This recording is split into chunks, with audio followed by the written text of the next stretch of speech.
Hello everyone, and welcome to episode 8 of Alien Isolation. It's been a few days since the previous episode, so I'm a little bit concerned about having lost whatever limited facility I was starting to develop, because the last episode was nothing but fun. That was a really, really good time, and I was hesitant to bring it to a stop, but if I remember correctly, we are about to meet up with Samuels? Yeah, Samuels should be in there and interacting with the server or whatnot, and as far as I know, it's right on the other side of this door.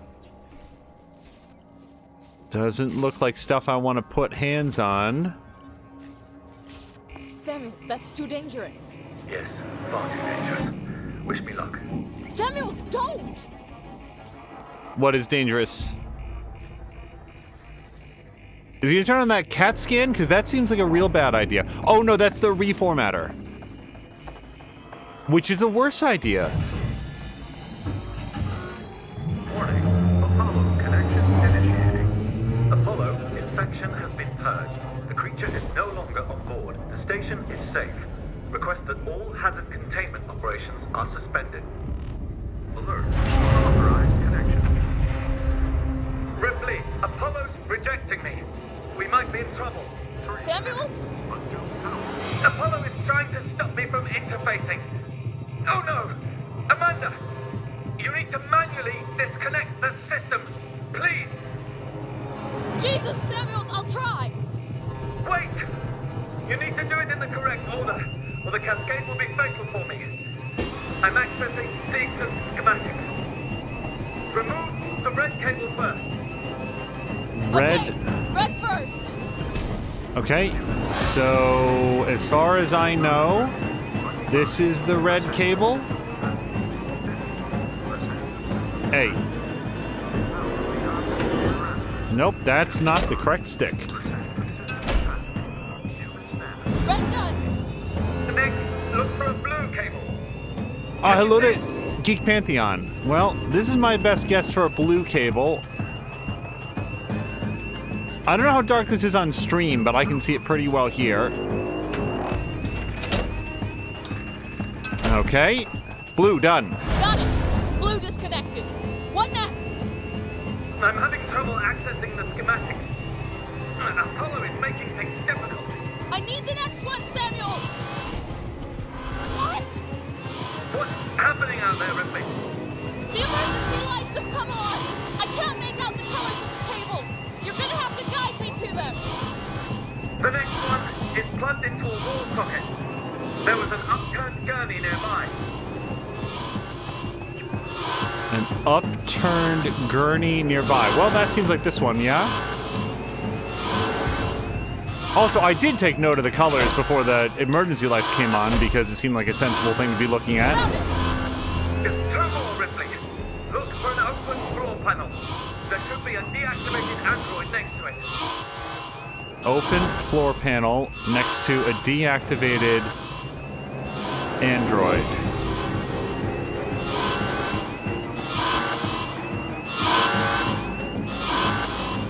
Open floor panel next to a deactivated android. I see nothing similar to that. Oh, and my flashlight doesn't work. Is this it? Oh, yep, this is it. Okay, I got it.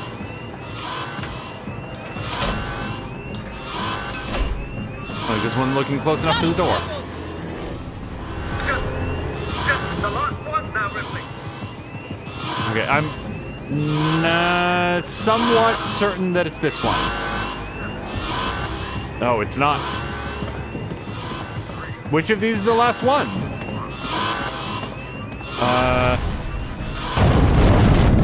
Oh, I think it was the one facing the window. Hello to both Azric and Club. Sorry, you came in during a particularly fraught moment, as is all of the moments in this game. Hopefully that mouse cursor won't be there too much. Let me see if I can just move it.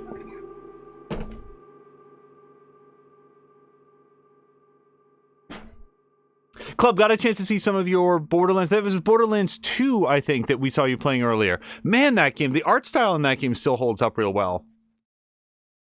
I doubt any of that checkpointed, so I hope you guys are interested in hearing that dialogue again. Samuels, that's too dangerous. Yes, far too dangerous. Wish me luck. Samuels, don't!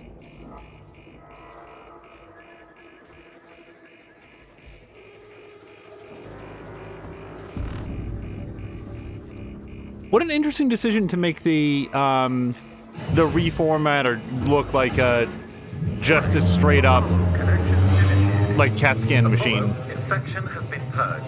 The creature is no longer on board. The station is safe. Request that all hazard containment operations are suspended. Alert. Unauthorized connection.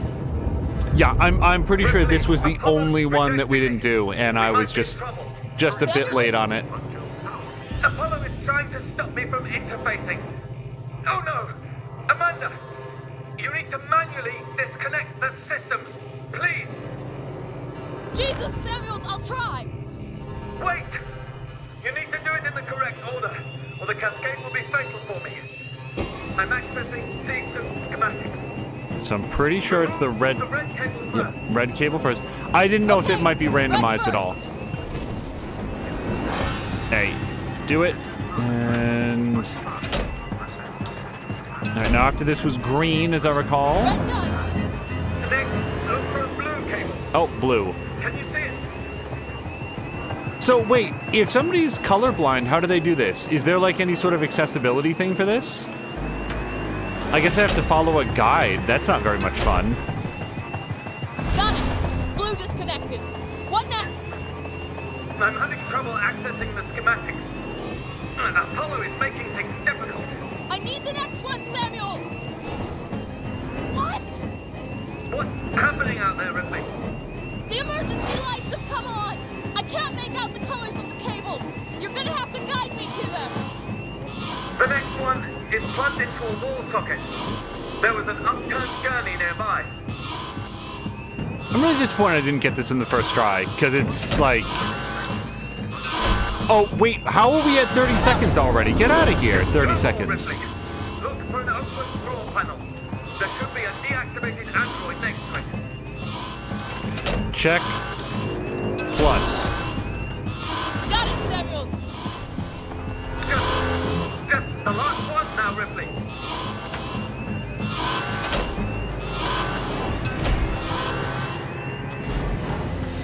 That's how close I was to getting out the first try. Just couldn't remember which one I hadn't done.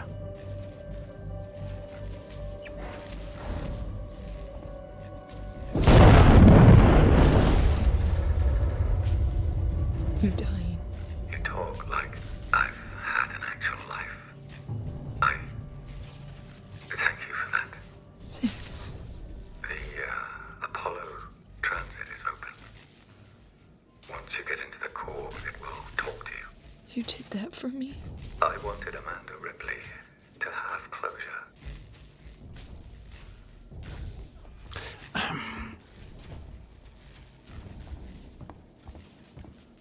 Whatever Samuels felt in terms of like... Ricardo, if you're there, pick up. I'm here, sorry. Samuels is gone. Shit. He opened Apollo Transit for me. I'm gonna go straight there. I'll get Apollo to lift the lockdown. Take private transit to Apollo Core, and that is... the way I'm headed. Okay, so we're... Oops. Wait, did I pass the save point? Yes, I did. So what I was going to say is that no matter what he felt, like whether or not Samuels is capable of emotion or not, he demonstrated through action loyalty, selflessness, and a dedication to his friends. And it's hard not to... Oh, hold on, there's something in here. Bolt gun ammo. I don't think I have a bolt gun, so I missed something. No? Well, maybe I'll find one someday. So I do have some scrap, but I don't think that I can build anything. We're pretty...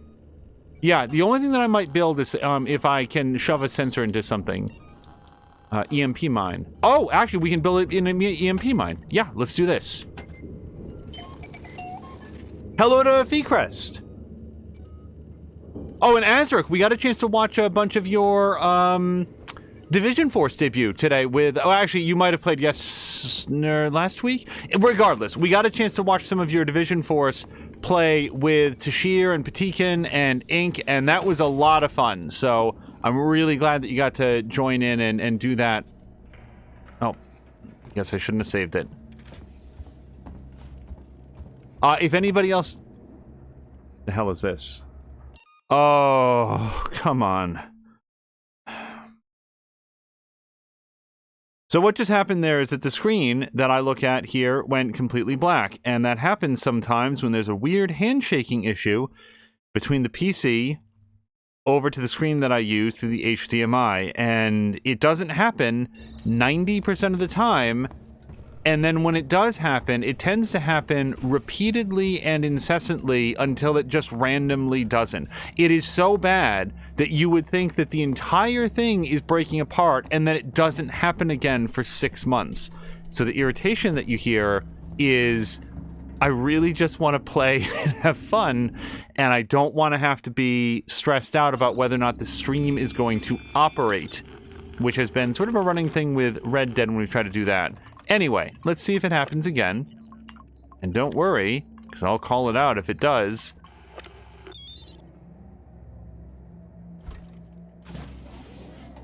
Yeah, one of the things that came out of today's Division Force is Tashir was talking about a movie that I'd never even heard of called Invincible. I think it's a movie. And he was sort of describing the teaser and so forth that's been put out for it. And I like getting a heads up on stuff like that because I don't watch a lot of trailers, a lot of commercials. Usually if something is going to be good enough for me to want to see it, then I'll sort of like hear about it afterwards. I'm gonna go see if I can save it, because we still have never really worked out how much time and or distance from these save points is necessary for them to become active again. Perfect.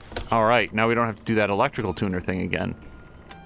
Usually when this game is liberal with its, like, your ability to return to one save point, that's because the next save point is actually, like, just a straight shot. You don't have to worry about it.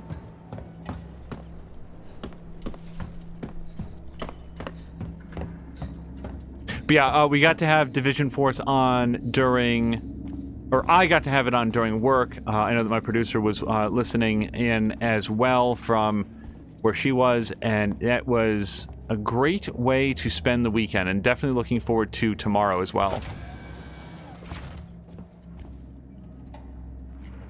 I also liked it when, like, both Tashir and Azaric use the in the Division 2 the turret upgrade. Wait. I went all the way around. And on at least a couple of occasions, they basically, like, threw their turret to the exact same place at the exact same time. Shit. I forgot about these assholes. Okay, I forgot about these assholes. So we're just going to go at a dead sprint through here. You can, in fact, see a save point there on the other side. We're going to try to run through this without taking any damage. Thank God I saved it. And... wow, it really took the long way. But that's okay. I don't mind taking the long way because we found some stuff in the way. So just run all the way through to the end. Hang a right at the absolute end of the hallway, and that's apparently take private transit. You know what? Maybe I'll sneak to the extent that can be snuck. Which is not much, because look at this camera. That camera, it sees you a lot closer than you think it will. Hello to Hihu. Hihu, I hope you had a nice weekend so far. Okay, yep, he hasn't seen me yet. That's gonna change any second. Alright, let's hit it. This could require my attention. What are you doing here? Come with me, please. Nope, you guys all just chill out. So I'm just gonna... where the fuck am I going? How is this not the right place? Shit! Okay, go. I'm not gonna worry about saving it. Where do I go? What? Okay, so this is bad. No! No! Where? Okay, stop. What did I not click on there? Okay, this is fine. This is fine. We'll work it out.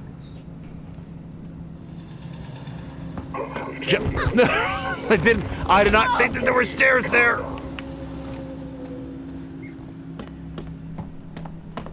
Okay, is it this iris? Okay, go!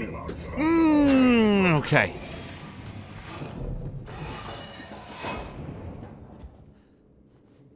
Boy, I really could have saved myself half a life bar. Welcome to a copy of Everspace 2. So, what is Everspace 2 specifically? What even is Everspace? I saw that a sequel had come out. It seems pretty cool. Should I use a flare here? No, I've got batteries galore. Okay, so that is presumably where I came in. And then we've got an SCJ injector. Sensor. Okay. Turn this off. B, because I can start building another EMP mine. So we're going to put in...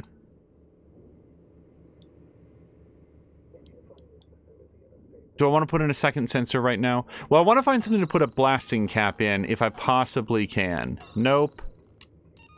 Smoke bomb? No. Noisemaker? No, I'm going to put an SCJ injector. Molotov? Oh, perfect. Yes, blasting cap. Okay, that's good. There we go. Maximum blasting cap. He who says the... So Azric says Invincible is an animated superhero series coming to Amazon Prime about a son of a superhero coming into his own. Okay, I thought it was a movie.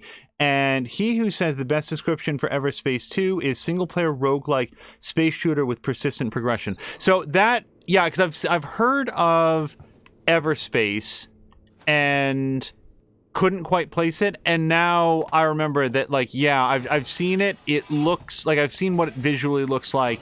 It looks interesting, and as soon as we get into the description of roguelike, I kind of realize, not for me. This does not feel like the way to go, which is a little frustrating. Okay. Take private transit to Apollo Core. What the... Wait, maybe it's not on this floor. I've fallen for that again. Yep, okay, so that's my issue.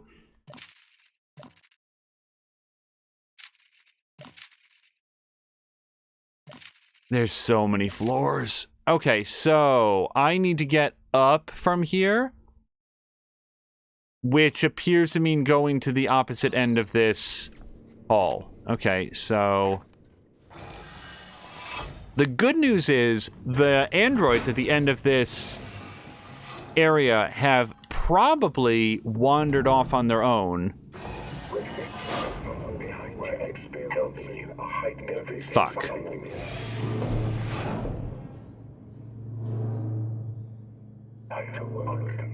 Hello to Ronan. Also, as we're saying, hiya Sandas. I did one of the pandas come in or something? I might have missed that. I don't know what to do with this. Like, they can see where I am, it feels like. If I throw a noisemaker past them, are they gonna leave? There's someone behind you, helping you. A protected area will compromise me, please. Okay, we're gonna have to...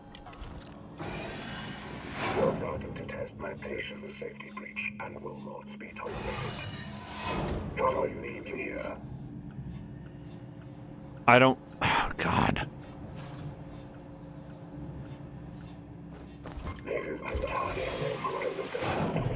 Alright, we'll give that a few seconds to maybe draw their attention.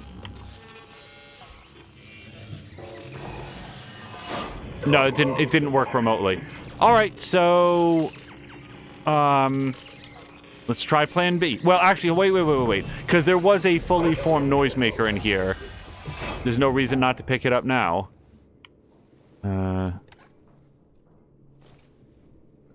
It is there. Okay.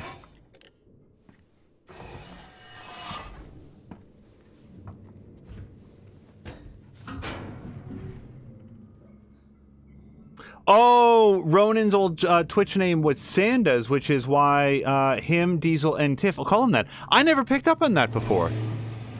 If my services do not meet Seegson's standards, please lodge a complaint. Holy hell, do I not want to waste a shotgun shell on this. Come here, please. Go! Run! Get up! Okay. I'm probably just going to eat the save point at this point. Look at this. No, Amanda, stand up. Please stand up. Please stand up.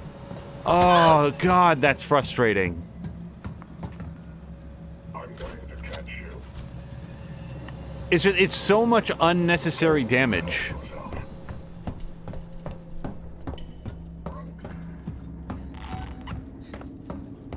Rip, I just found something here. An interview tape. You need to hear it. Play it, Ricardo.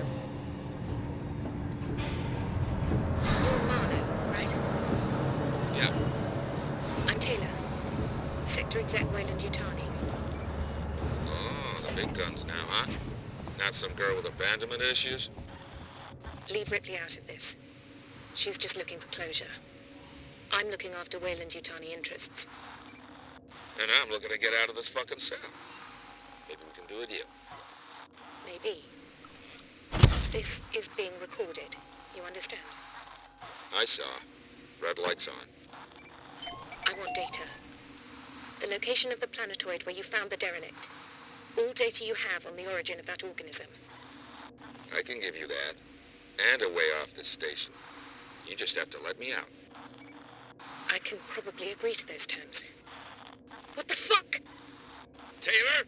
Taylor, get me out of this cell right now! Get me out! Ripley? I heard it.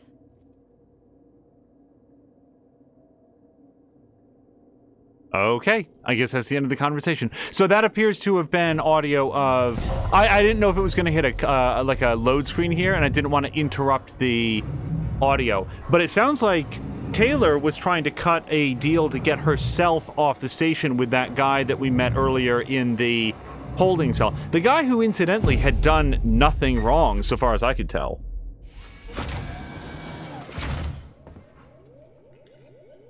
Apollo private transit available. I'm not 100% sure I want to save what's just happened. Let's see. I want to go this way, question mark? Yes. I think. So, private transit. If I was to guess, that's going to be this middle door. The one that's making the whooping sound, but...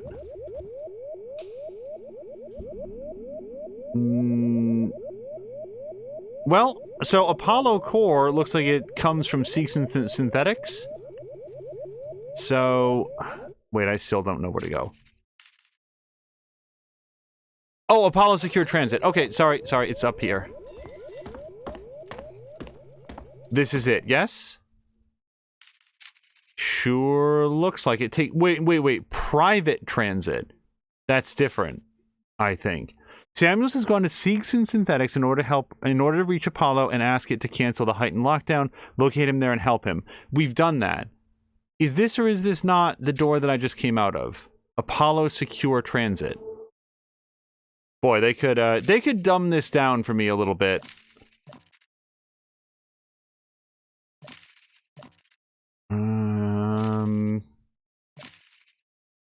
Alright. So, this says secure transit, not private transit. I'm gonna hit here. This might take us right back to where we just were. Down to Android orientation. Extremely sorry for the current disruption in services.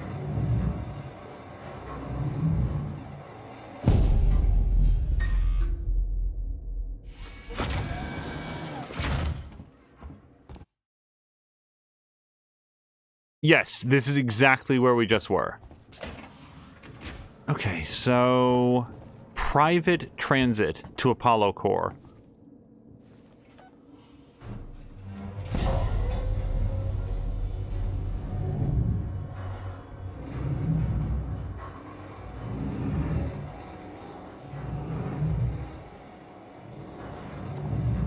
How well do you know your long-haul sex partner?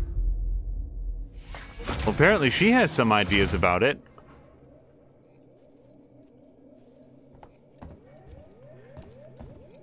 Okay, another reason not to save it just yet is I am not super clear on where I'm going. So we do know a couple things. A, there's a map here, and if I'm trying to get to Apollo Core, it looks like I go through Seegson Synthetics. Take private transit to Apollo Core. How is this the one point in the game where it doesn't give any guidance on where to go for that? Okay, so let's start with the most obvious thing, that there's something on the map marked private transit.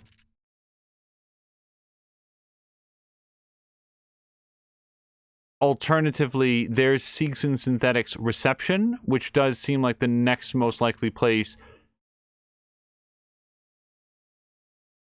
Okay, this is where I came from. Apollo Secure Transit. So that goes down, I think, to the place. It wanted me to come up here. I've done it. So is it just either of these doors? Do these both go to the same place? Maybe it's just get on one of these. And that's all there is to it. I don't see that these go to a different place. Maybe they're just two trams to the same location. Alright, well let's hop on one of these and we'll find out if it's correct. And if it's not, then I will say a curse word and we'll come back.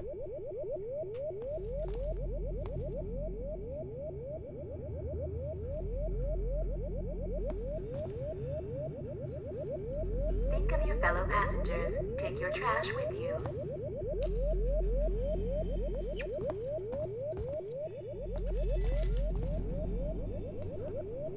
I don't know if I'm supposed to be responding to that whooping sound.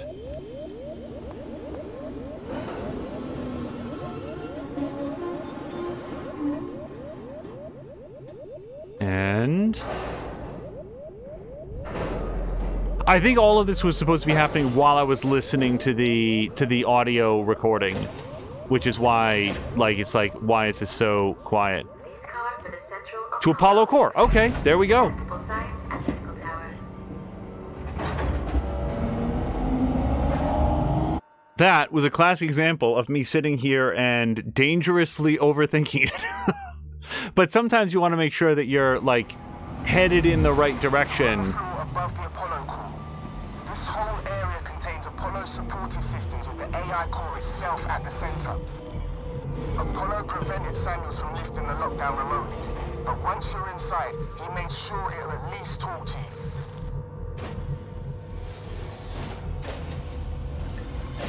Okay, well, here's the thing about Apollo and talking to Apollo.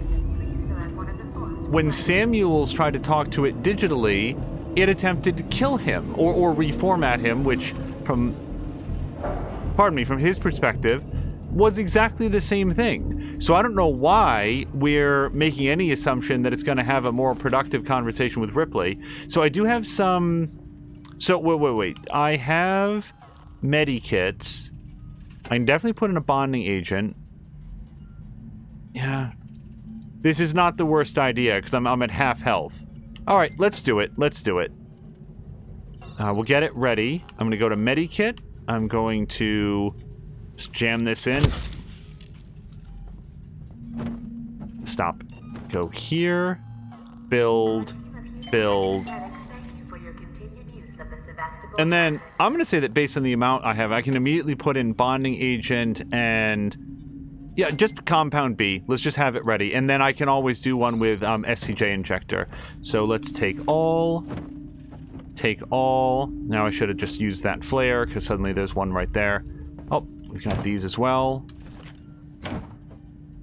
People who know the game, What do you think the over-under is on the number of these supply lockers that I walked past and didn't recognize as being something that could be looted?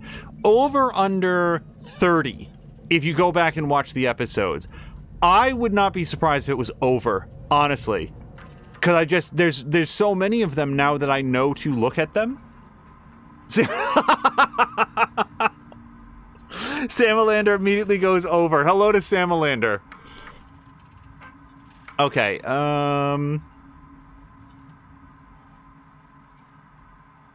okay, don't care about that at all.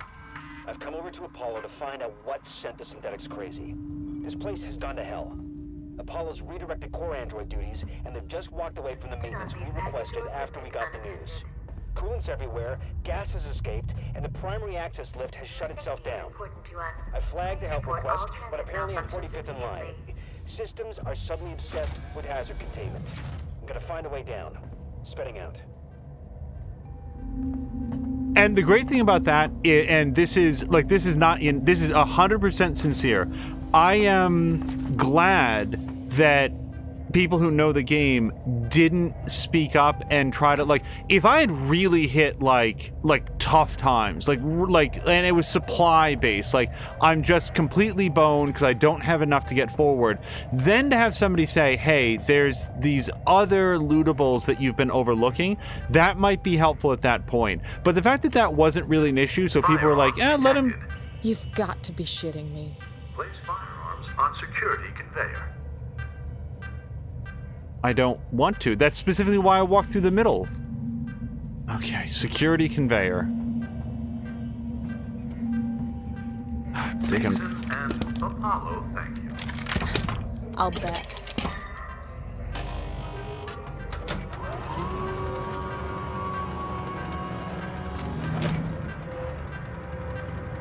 But no, I like the fact that you guys let me, like, discover it eventually on my own.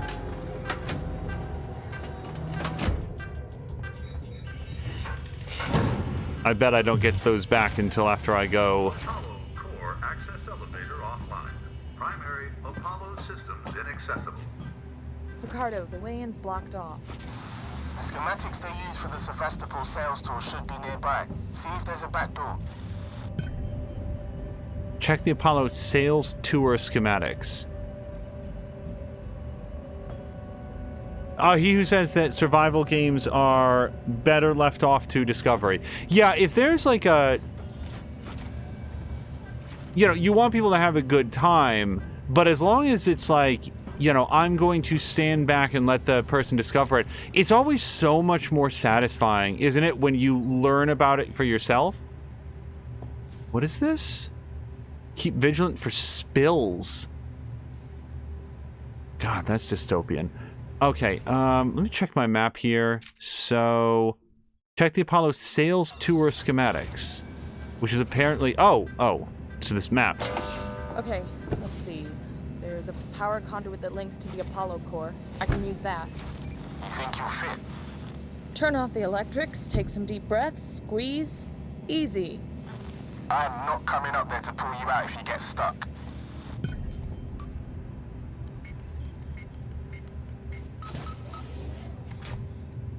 Alright. I'm gonna save it, because I feel like we're still in good condition. Holding up to a live conduit is gonna hurt though, right? I'll have to power it down first.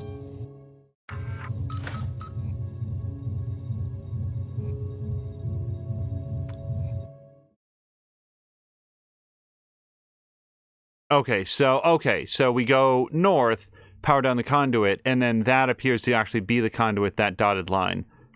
I feel like I get it. Like, here's an example of the sort of situation that I'm always worried about getting in a game like this. When, you know, and there's no spoilers attached here, so don't worry if you haven't played it. In Dead Space 2, twitch.tv/morethanamia saved her game, her only game. She was doing like a one save run, and she saved it at a point where, like, through just sheer raw attrition, the game had run down all of her ammo, all of her health items, all of her health, all of her morale. Like, it was the darkest save I've ever seen, and it was very nearly at a point where she wasn't sure if she was going to be able to continue. And I'm familiar enough with Dead Space 2 that I knew there's always a play. There's always a way to get it forward. You might have to cheese it a little bit, but you can proceed from this point. And she and I sort of connected off stream and were able to get things on an upward trajectory. Charge pack, thank you. I don't know this game that well, and I'm always worried about getting myself saved into an unwinnable situation because there's few things that drive me off a game more than losing progress. Great. It's Chief. There's something wrong with your synthetics. The team I requisitioned to acid strip lower habitation just stopped in their tracks. They brought something about a hazard containment order, tried to get into my control booth, and then just marched off. I know I always complain about those spooky bald bastards, but now I've got proof their wiring's faulty. I've got a meeting with your boss Spedding tomorrow, and I'm gonna kick some ass. So when he starts kicking your ass, Ricardo, well, conduit's it's coming offline from for now. me. I've pulled up the Apollo schematics here. It looks like you can get to the access through the turbine shaft. There'll be an emergency shut-off nearby, but it won't stay off forever. You have to get inside quickly. Okay, so just to confirm... Okay, yes, run fast that way. If something gets in my way, turn.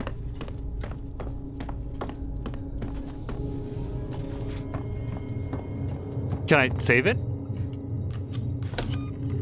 Yeah, screw it. Nope. Ah! That was me pressing the wrong button.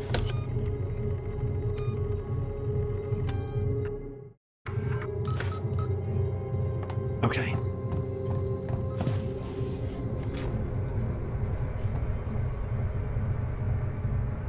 Well, I don't know. Okay, so the door straight ahead is locked. He said be fast, but there's a room over here. I want to look in the rooms. There's scrap. There's magazines.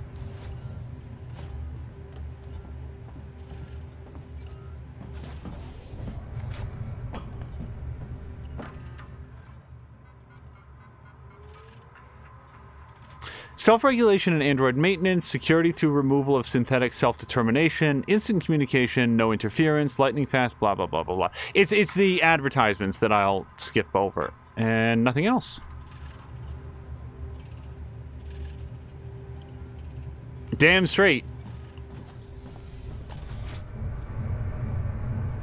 Sorry, the damn straight was for Sam Melander, who was quoting, he said to be fast, but I want to look in the rooms. Yeah.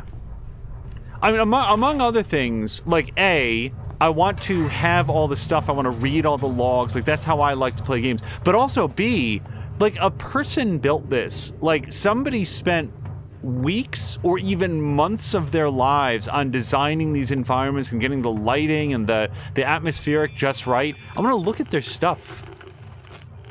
Okay, sideways cross. S. What?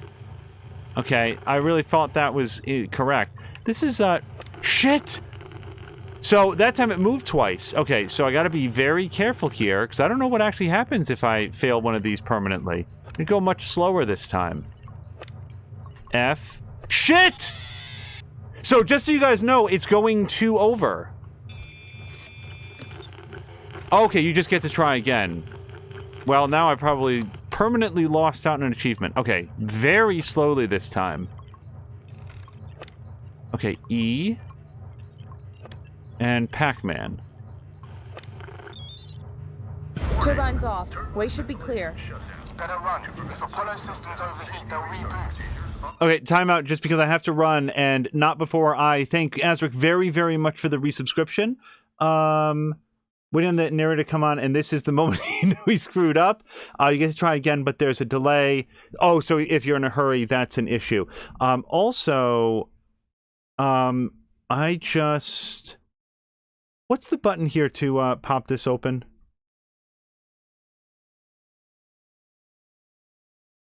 Oh, yep, I got it. Thank you. All right, let me just pull that out, and... Shit. Dot, dot, dot. Hello to Ricardinho.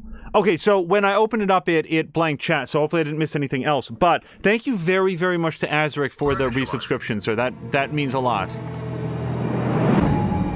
Wait. It's going... So I only have a few seconds before it overheats.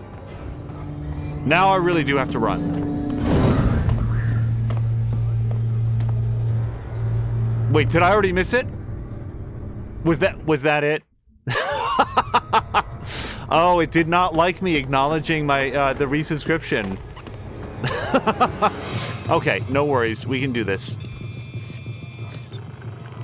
Ricardinho, there's a character in this game named Ricardo, and every single time they say it now, I think that they are about to say Ricardinho. The first two syllables get me every time. Warning. Okay, Turbine ventilation go. shutdown. To prevent server meltdown, safety restart procedures are initialized.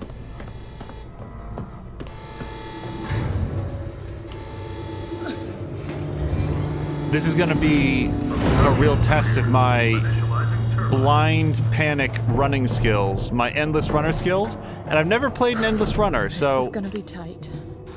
Good luck. Ripley, you're getting deeper into Apollo and your radio signal's getting faint. I'm gonna lose you soon. Great. Just keep them crossed for me, huh? There's gonna be lots of Joes down there, Rip. Could be dangerous. Samuel sacrificed himself so I could get here. I've got to... Hold on, I do want to hear what she's saying, but... I thought he was a pretty nice guy for a synthetic. Me too. Nothing here. Nothing here.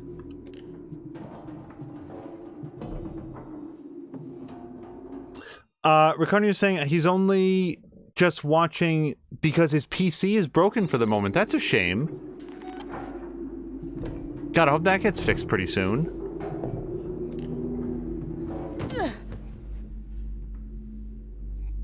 Okay, and there's a save point. All I have to do is feel confident that I want to be... The entrance is locked. Any idea what to do next? I can't hardly hear you, Ripley. Your signal's just fake. Ricardo? For Christ's sake. If you can hear me, find another way to make contact. Something's up with my earpiece. Find Apollo's human consultation control room. Ooh.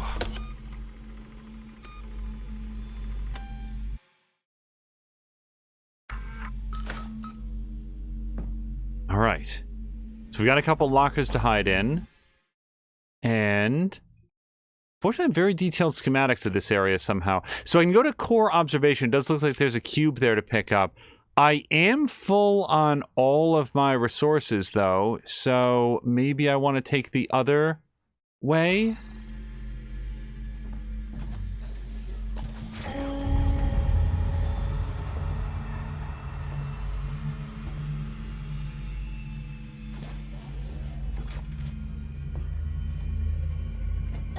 Shit. Shit. Oh, I can't go this way at all. It is too poisonous. Okay.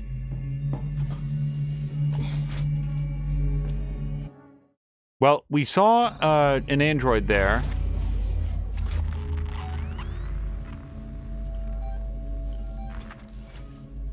Blasting cap and...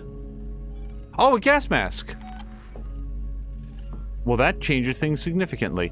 So it looks like we might have been in here, but I do not remember, so I'm gonna just check this terminal real quick. Apollo would ask for your patience during the current hazard containment alert. Yep. Spedding, something crazy just happened. Sevastopol is off the market. We got a buyer. After all those endless presentations and tours, I guess this talks weren't stalled at all. Someone at company headquarters just had to click his fingers. A message of confirmation just came in. Apollo's currently receiving a packet of new operational rule sets, so I guess the deal's sealed. This is board level, need to know stuff, so until it's announced to shareholders. Quite the promotion, huh? Oh. Spedding, something crazy just happened. Sevastopol is off the market. We got a buyer. Weeks before they start taking the place apart and they U-turn. After all those endless... Hello to Brian. Brian, I hope you're having a great weekend so far. And tours, I guess the talks weren't stalled at all. Someone at company headquarters just had to click his fingers. A message of confirmation just came in. Apollo's currently receiving a packet of new operational rule sets. So, I guess the deal's sealed. Now, this is board level need to know stuff until it's announced to shareholders. Quite the promotion, huh?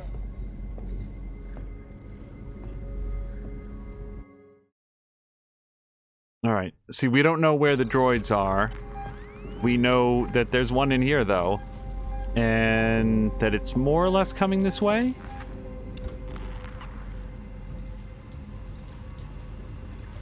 Now, see, now it's stopped moving, which is cheating.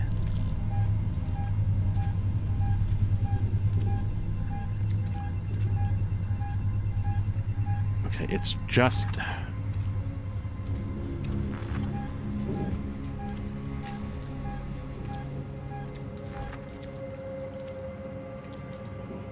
I saw it. It didn't see me, so that's cool. Now, apparently right behind me there's an access panel, but it looks like if I go straight, there's going to be a door on the left. Might be able to just get out of here. I really like the lean system. Oop. So that's a good example why. Brian was feeling down a little bit ago, but got some food. I hope that you're feeling better. Oh, no, that guy's looking directly at me.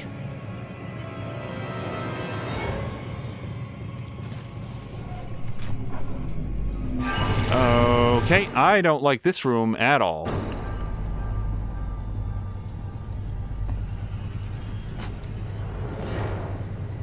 Okay, this is fine. Is that guy still coming at me? Oh, shit. Okay, that's fine. Oh, that's not fine. I know it. Open the door! Okay. Stop. Fuck this game. Do I want to try to look into anything here on the right? I guess so.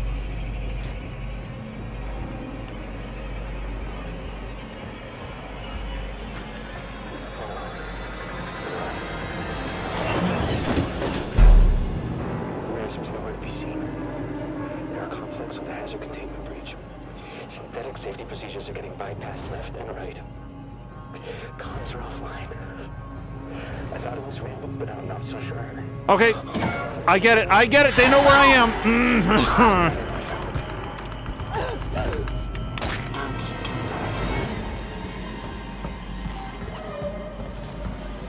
I really thought for a second maybe they hadn't seen where I went, but they were just beelining directly there.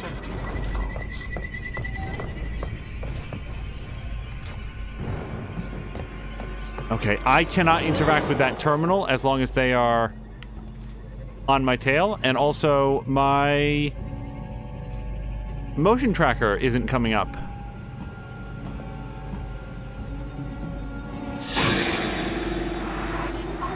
Oh my god. Okay, not the stun baton, genius!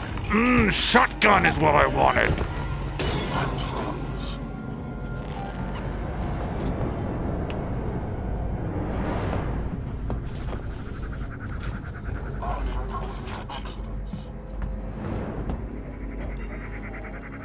Or EMP mine. I mean, that would have been the other option here.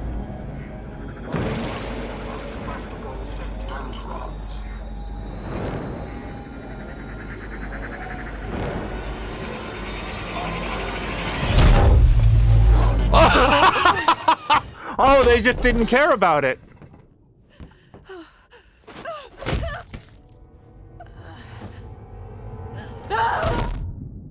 Also, if anybody missed it, if anybody didn't see it, can we get a shout out to whoever it was that programmed the game so that when I looked slightly over to the right and there was an android standing framed perfectly in the doorway and the soundtrack did like a musical stinger?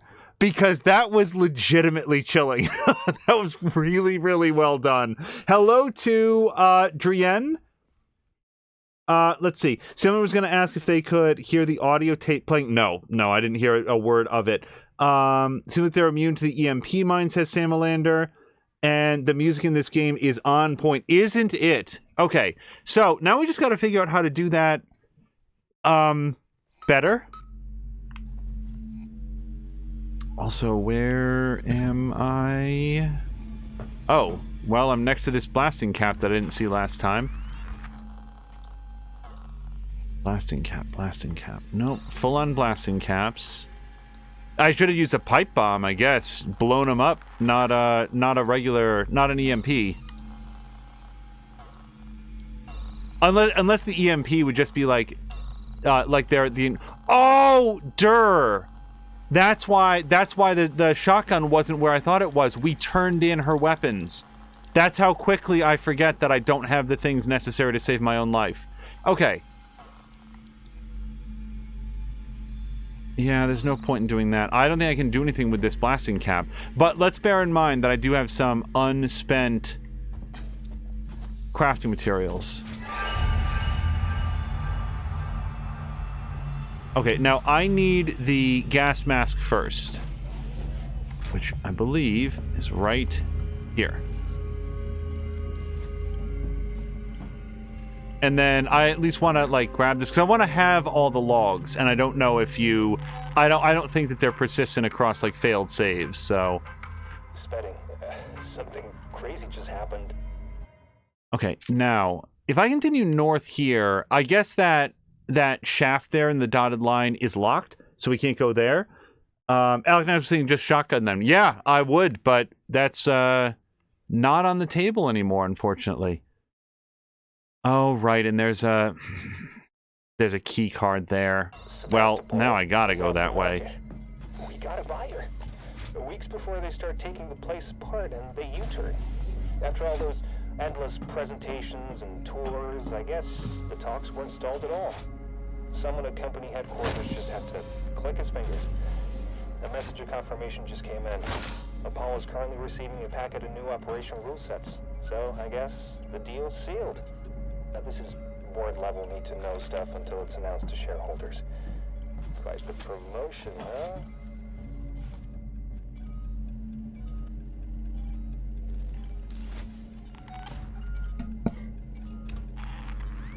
Sorry, that was me muting for a second rather than coughing into the mic. Did something just move past here? No? Okay. Here's a fun fact. I already don't remember where anybody was.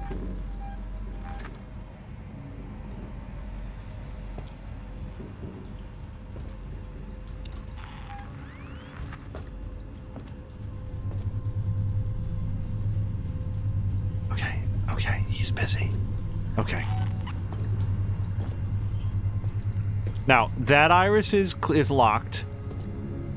So I can get into the hallway here. Hopefully.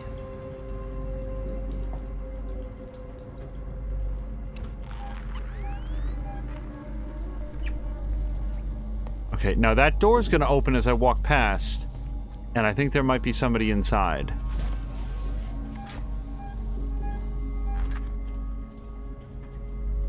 Yes, there is. Yes, there is.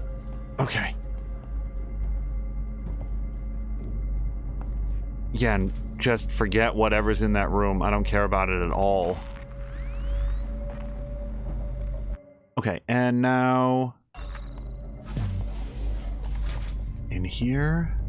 hopefully I can stand up and walk like a real woman.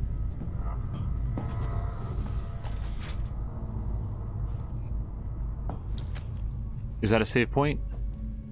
It is. Okay. Is there anything else in this room that I want, though? Before I save it.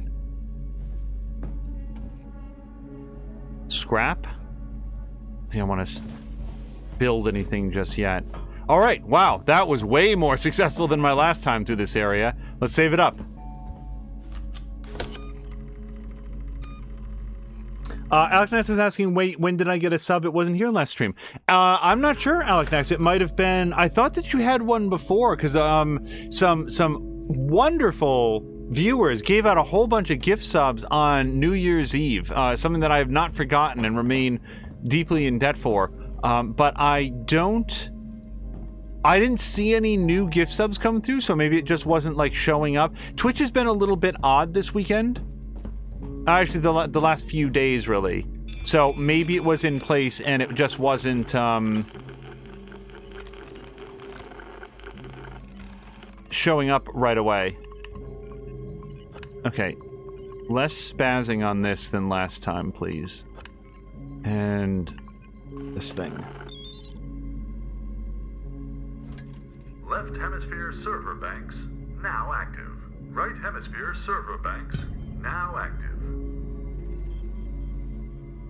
Okay. Left hemisphere. Oh no, search both of them. Why? I don't care what's there. I want to talk to the stupid AI.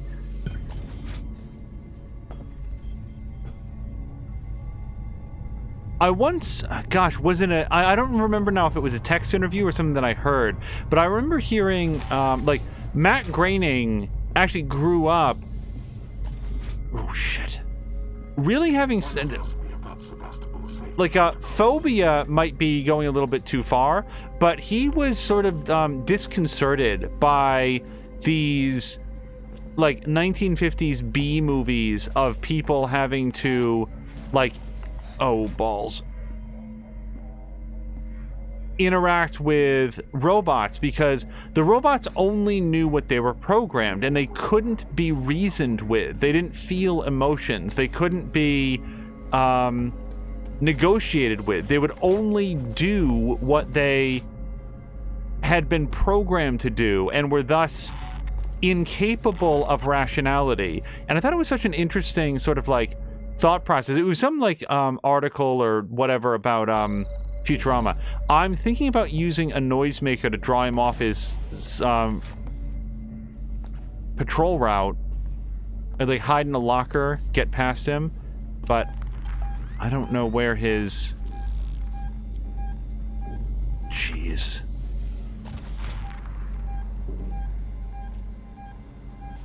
Okay.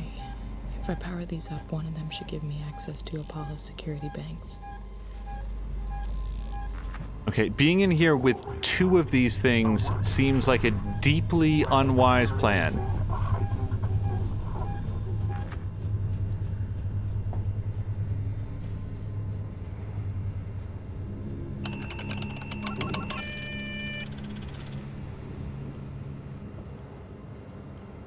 Why not ask me about Sevastopol's safety protocols?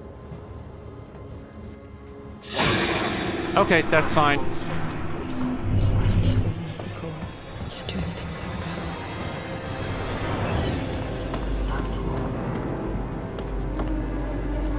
power. Okay, now there's a 0% chance that they can see me right now.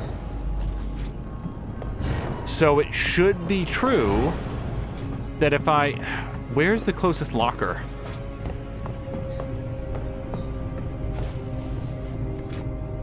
Wait, back here there's more bad guys.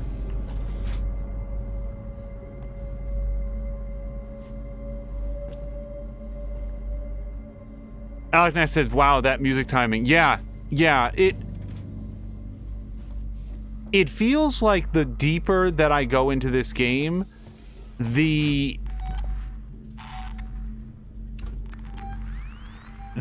it feels to me like the clearer the vision of the people that made it was. Like this episode and the one that preceded it seems so tight in terms of how things work mechanically and how it's designed and what it wants you to do. But maybe it's just my... Uh-oh. My level of familiarity with it has grown as well. I don't know. But I've really enjoyed these recent streams of it. God. We're experiencing a heightened containment hazard level today.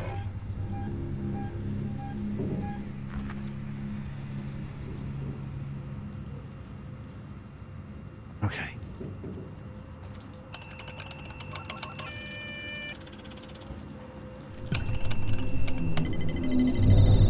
Use it. Excellent. A working Joe.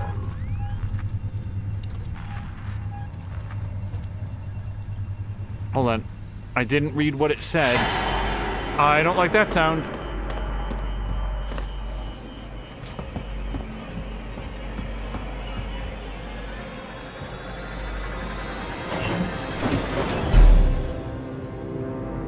Okay, that door is closed. They did not see me come in here.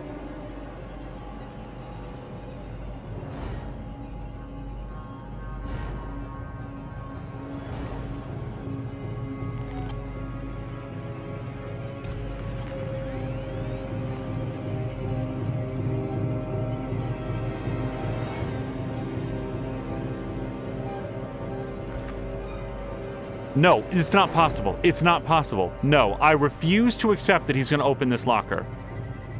Looking for you is wasting valuable company time.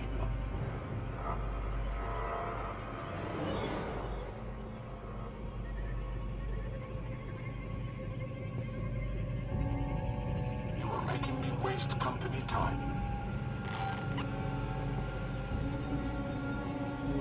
Can I...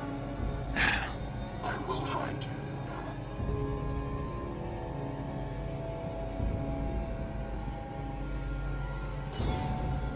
Are you playing a game with me?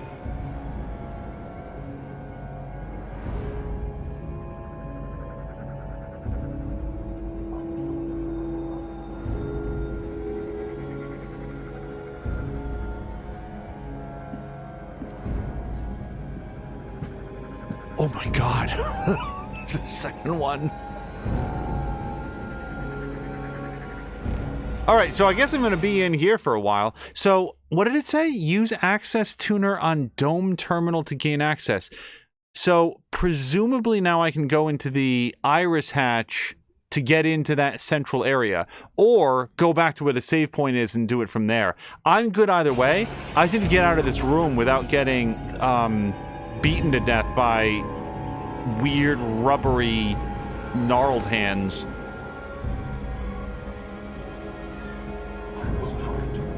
I want to jump out of here and, like, slide out, except Ripley appears to leave hidden locker spaces the way that doctors in Grey's Anatomy barge out of operating rooms after an unsuccessful surgery. She just slams the door open and huffs and puffs on her way out.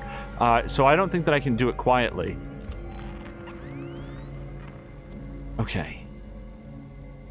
I'm safe now. Well, safe.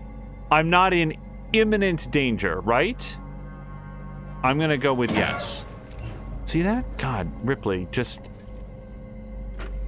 Apollo, there are androids at the door. Stop for 1 second. There's androids at the door. Do we want to save it? I kind of want to save it. Ransom's nowhere to be seen. There are conflicts with the hazard containment breach. Synthetic safety procedures are getting bypassed left and right. Comms are offline. I thought it was random, but I'm not so sure. Oh god, I gotta get in. Tell Suzanne I love her.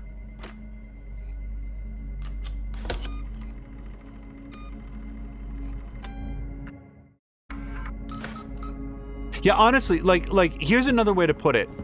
The xenomorph is well done.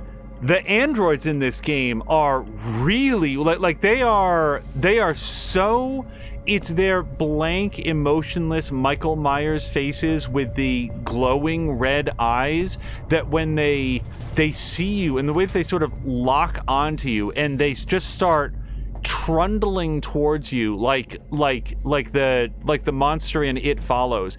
This predates It Follows, I think. It's very, very well done. It almost feels like they got the rights to the license and were like, what if we didn't? Here's a wild idea, just off the top of my head. What if we did a movie set in the Aliens universe that wasn't about that one species? What if we did something else? And it feels like maybe that was the original pitch for this game. And then somebody said, oh, we really gotta have the alien in it. And I'm not anti-alien, don't get me wrong. I'm not upset that the alien is in here, but it just feels like these androids are the development team's own creation, and they feel... That's okay. They're a little slow in the uptake, so he probably didn't see me.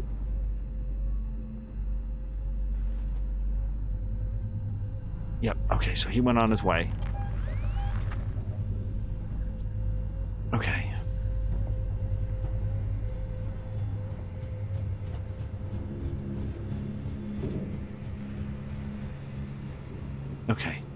hopefully we can get in here. Be on now.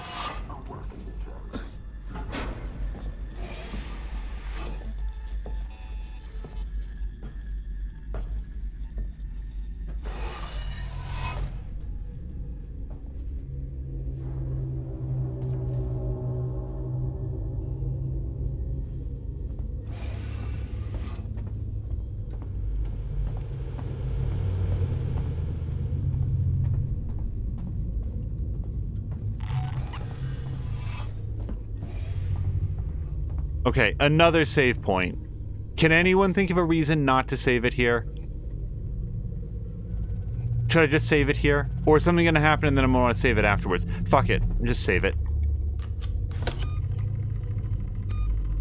Dr. Teflon says, oh god, there's an article about the pitch, all the drama, etc. I think it was a third-person action game at one point. So, yeah, Teflon, I have not forgotten that you said that you, are acquainted with some of the people that, worked on it and so forth. So, I will very much... Mostly what I want to do is I want to see that stuff after I've finished, because I want to be able to, examine it with... Wow, that's a... Whoa! Find a way to reduce Apollo's security capabilities. Yeah. Because that's... It only gives you a split second. Okay.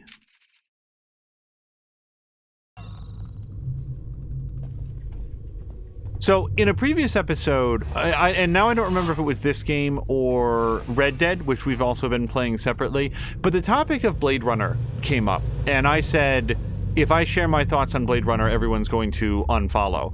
I'm now going to risk sharing my thoughts on Blade Runner, because I have a very, very unpopular opinion of Blade Runner, that I don't like it very much, and I don't think it's good.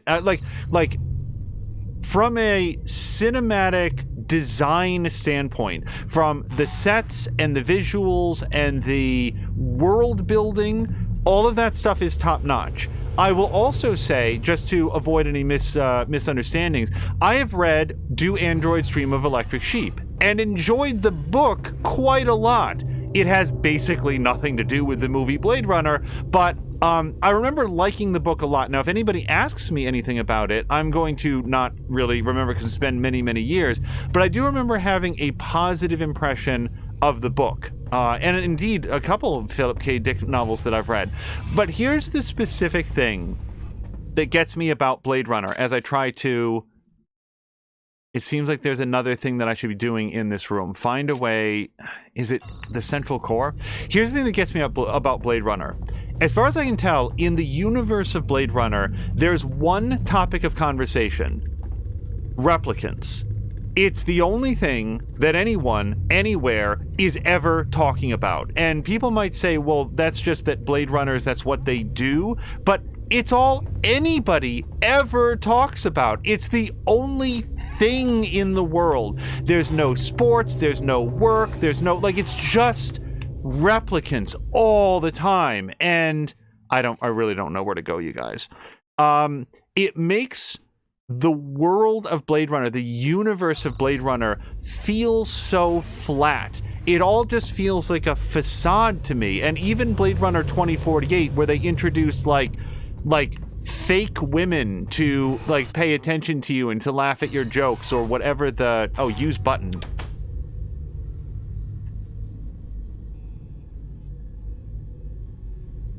Okay, that didn't really help me out. There was a panel in here? Yeah, here we go. Okay, this will be it. Blade Runner is fine. When they do a sequel that's the same stuff, it's okay, does anybody have a hobby? It's kind of like the Warhammer 40,000 universe, where it's do these intelligent entities do anything ever except just slaughter one another? Is there anything that those people do for fun? And that's sort of what I think about in Blade Runner, where it's just the one thing, the one topic. And that's kind of how I've come to feel about the Aliens franchise, which is Alien was a good movie. Aliens is I like it more. I can't say that it's a technically better movie, but I like it more. And then it's just more xenomorphs. It's just more of them. They're still there. And it's what else exists in this world? And that's one of the things that I liked Prometheus. It was like something else. It was something else that takes place within the same universe, and yet is still recognizably of the same franchise. So I thought that was pretty cool. And that's what I like about this game. That felt like a very long way to go to say, what I like about this game, it's not like the alien is cool, but it's the other stuff that feels like it's new material set in the same universe that fleshes it out to be more than just a corporation named Weyland-Yutani annoys a really badass woman because they want some incredibly dangerous biological life form. And that's what they're all about, except here's one that's not. And it's like, oh, this seems pretty cool. It seems refreshing. Oh, okay, hold on. We can do this. That, and that. And there was another side to this. Nope. So Drian is saying Blade Runner is... Alec Next was asking if you have a flashlight. Yes, it's about half dead on batteries. Drian was asking it's almost completely different from the book. The only book-to-movie translation that they've all ever seen that has less to do with the source material was World War Z. Yes. Oh boy, World War Z is its own topic. Feecrest has never seen Blade Runner. He feels dirty about this. Well, I mean, all I can say, Feecrest, is that if you do watch Blade Runner, you better like it, because believe me, I speak from experience. People are really unhappy if you don't like Blade Runner. And I'm not even arguing that my points about it are good. Like, you could probably make the same argument. Well, actually, I do make the same argument about Star Wars. That Star Wars is about Jedi and the Force, as though nothing else in the entire world, a galaxy in that case, matters. It's just Jedi and the Force. And indeed, that was my, without getting too far afield, that was my issue with the, Rise of Skywalker, that it was, again, just sort of a... Hold on. There we go. Should make the job easier. Rise of Skywalker was a reaffirmation that, no, we have a galaxy of billions upon trillions of independent aliens and storylines and souls, but really all that matters is this one family dynasty, and nothing else has any value to it. That's sort of what I saw in Rise of Skywalker. And then you watch something like, at least the first season of Mandalorian, that is like, no, there's plenty of other stories here. There's other characters. There's other tales to tell. And that's what I'd like to see more franchises get a little bit more adventurous with, where it's not about just reaffirming, like retreading the same old ground, but saying, like, does Weyland-Yutani have any corporate competition for the stuff that they want to do? Sorry, I'm just taking a look around here.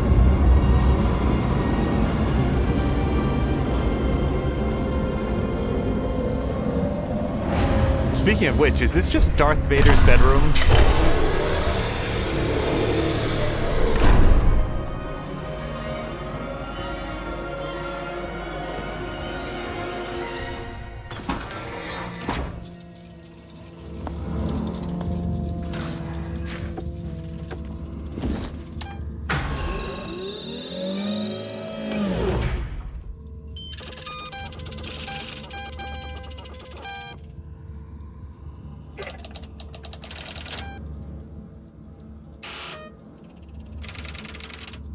What the hell?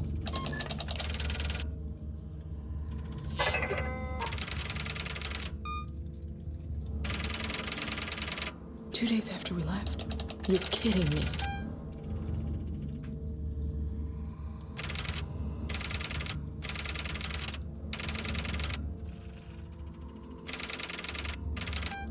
Sons of bitches. It isn't on the damn station.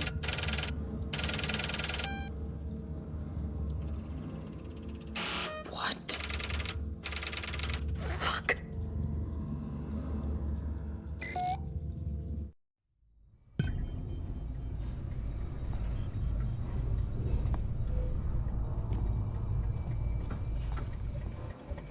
All right, I'm gonna try to save it. It's interesting to me that cutscene was in.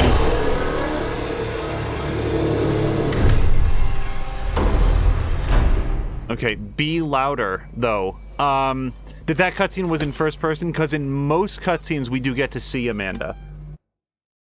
Drianna's making the interesting point, and one that I've made myself off stream with others. There isn't a single movie that doesn't focus heavily on Jedi until Rogue One and Solo. And yeah, like Rogue One has exit Apollo beneath core. What? Oh, that must be what this ladder is for. Wayland-Yutani, building better worlds. Rogue One has issues. There's a lot, like, I have feedback on how Rogue One could be improved as a movie. Nonetheless, I enjoyed it a lot. And one of the things that I enjoyed about it is that it is nearly the first Star Wars property that I've ever seen where nobody draws a lightsaber. I mean, spoiler alert, somebody does later on, but the movie goes a real long way without talking about the Force and other stuff. It moves away from what feels like the crutch that Star Wars rests on, to tell a story about human beings that live in that galaxy that don't have ready access to magical powers. And those stories are more interesting to me than how the people with magical powers learn to deal with their magical powers. You know, I'm a regular person. Sometimes it's nice to see a movie about regular people trying to deal in a universe that seems deeply unfair and stacked against them. Anyway, sorry, I'm trying to parse this. Request for intercorporate messaging received. Outgoing message to Wayland-Yutani representatives accepted and monitored. Colonial Marshal incident report. Okay, so this is like a communications log. Special Order 939 initiated. So are we going forward or backward in time? Oh, we're going forward in time. Okay, so somebody reached out to Wayland-Yutani. Temporary emergency measures initiated in San Cristobal Medical Facility. Okay, so that was when the xenomorph first hatched, I would assume, emerged. Purchase order received. Okay, so that was when Wayland-Yutani... Yep, Wayland-Yutani bought it on the 17th. Then on the 23rd, emergency measures initiated in San Cristobal Medical Facility extended. No further information provided. Then on the 24th, unverified scans and reactor systems. Special Order 939 initiated. Priority 1, protect specimen. Maintain station quarantine. Disallow communications. What is happening in the reactor systems? New inhabitants logged with Apollo systems by synthetic staff. Amanda Ripley, Nina Taylor, and Christopher Samuels. I had a first name, too. Christopher Samuels. Viable threat to specimen detected in KG-348 Hazard Lab. Whoa, hold on. Then I want KG-348 Hazard Lab.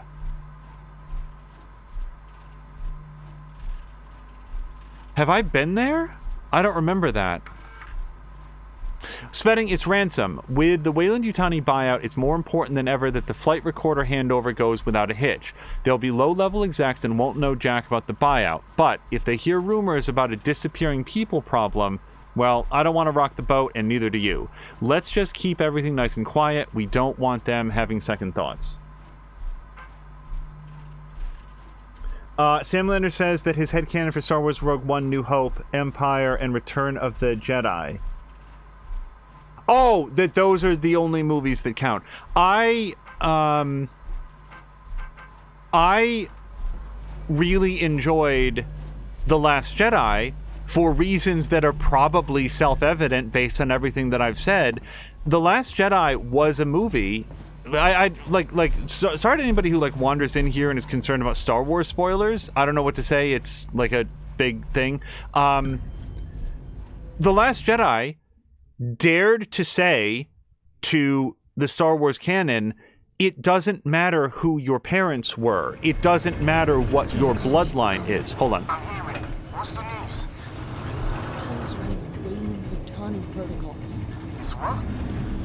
Citizens sold out. Wayland-Yutani are in control of Apollo now. It's refusing to lift the lockdown. It says there's something up with the reactor.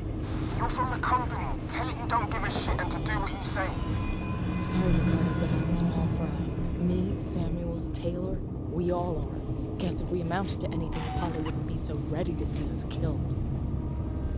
Multiple intruders detected in lower levels of reactor core. Please attend.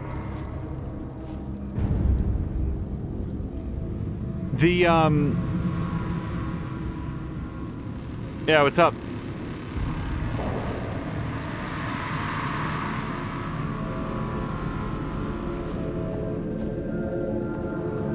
Like, this is not an ideal venue to like share in-depth thoughts about Rogue One or The Last Jedi, but at its core, what The Last Jedi dared to say after 7 preceding movies was, you can do great things and you can be a great and impactful person regardless of who your parents were and regardless of midichlorians in your blood or anything else. If you are willing to dedicate yourself to caring and to fighting for something that's worth fighting for and preserving, then you can have your own impact on life. I'm going to listen to the thing. I'm just taking a look around. And I really, really, really like that because so much about Star Wars has been about bloodlines. And here's my final thought just on that, at least for the moment. Who was Sir Laurence Olivier's father? What did Einstein's mother do for a living? What were they up to? Mozart. Were his parents like famous composers? Do you know their names offhand? How about Johann Sebastian Bach? What was his father's name? Like William Shakespeare. Did he come from a long line of playwrights? Throughout human history, the biggest big name people, like the most influential members of our culture, of our society, have come from somewhere, surely, and they might have come from, even other playwrights or other musicians, but it's not like Einstein then had a kid who went on to be another groundbreaking physicist. Sometimes you are just special and unique, and you didn't it's not because of where you came from. Sometimes you might have advantages that sort of launch you off from a stronger position than you might otherwise have started from. But other times you're just gifted in a way that is meaningful and impactful. And that was something that The Last Jedi appeared to understand and wanted to tell to the audience. And I appreciated that. And then, Rise of Skywalker happened, but that's it. I don't want to spend the whole stream just me sort of drawing into the microphone about my Star Wars views. Something weird's happening. Synthetics are on the fritz, so I found some guys to help me out. I sent one of them into a manufacturing room, but he never came out. Every door is locked, and he sure as hell couldn't fit through the air vent without a fight. But we don't know what to do. It doesn't seem right to keep working without looking for him, but there's nowhere to look. Our shift's over soon. I'll report the incident to Waits and the marshals. Okay, there is a save point up there, but I cannot get there from here. So we're going to have to interact with this. Oh. Nope, we're going to reactivate the tram system.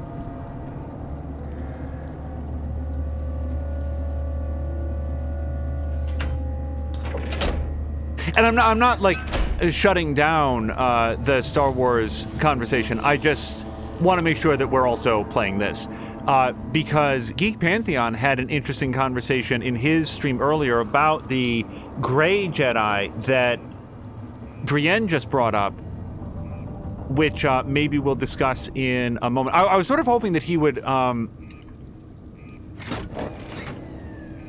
come around at some point, because he was saying some interesting things, and I wanted to sort of like share my thoughts. Not that they're correct, but sort of like the way that I've always thought about it.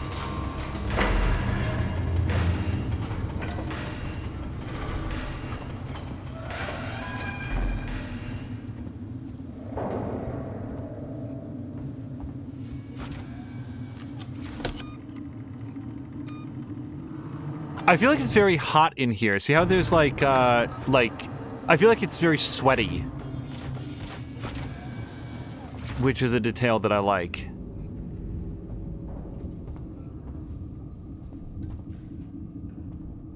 Regarding the Grey Jedi, I'll say this. One thing that is... Engineering access restricted. One thing that is Star Wars, it's just sort of like, it feels like it's a little bit baked into the DNA of what Star Wars traditionally is the world of Star Wars, the galaxy of Star Wars, is extremely binary in terms of its view on morality. Things are either good or evil, and the story seems to have a very limited capacity to deal with anything that doesn't fall into those two extremes. So when a Star Wars story presents a very, very simplified view of... Well, turn off the camera for sure. I don't like the voice that I hear.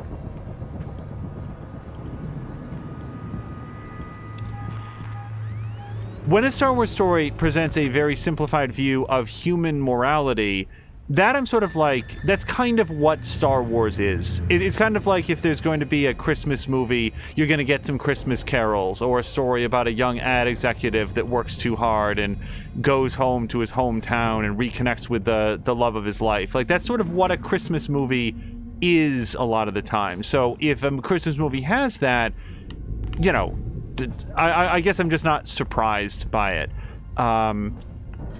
I'm not sure that I like how smoky it is in here. That said, Star Wars does have room to grow. It doesn't have to be shackled to this extremely simplified version of morality, and I would certainly support more nuanced stories, which is sort of where I feel about the first season of The Mandalorian. Like, the part of Mandalorian that I saw was, again, remember what I said about Rogue One and how much I liked a tale about other people that are living in this universe. That's what Rogue One was about. Sorry, not Rogue One. Both Rogue One and Mandalorian was like, hey, I don't have any superpowers. I don't get to shoot lightning out of my fingertips. Nope, that's fine. That's fine. Go in there.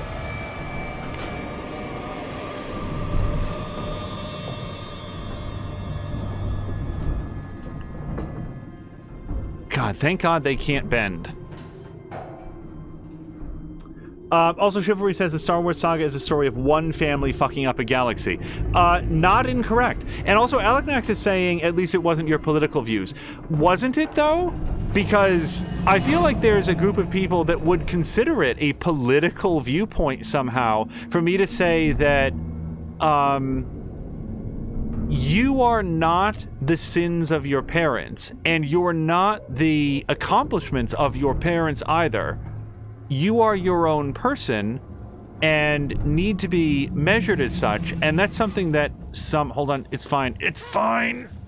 Okay, shit. So many cameras. It should also be noted I don't actually know where I'm going yet. Yeah, this is just exploring. Get to the reactor. That's what it says. Oh boy, do I not want to get chased by those droids. Okay, that's fine. That's fine. And that's a dead end.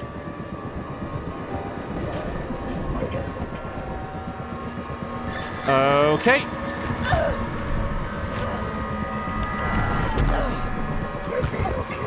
Oh god, I hate these guys. Okay, so pause for a second. I don't have my shotgun, I don't have my gun. This guy doesn't seem to be one of the ones that is invulnerable to the EMP. The last guy's had, like, some sort of hazmat suit, which was different. But also, I think I can just run away. If I just run to my right, it looks like there's another tunnel that I can get into. Oh, all I need is an ion torch.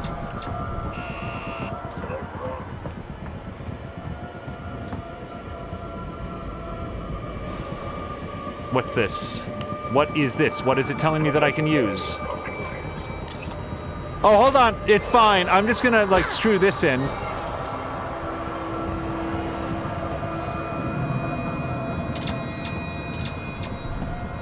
Okay, so whatever the ion torch does, there's no chance that I can do that. So we are into it for 1 EMP mine.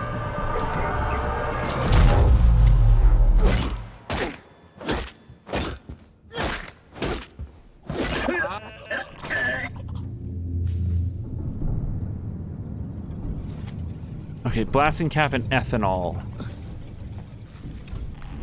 Okay, pause for 1 second. I want to go here.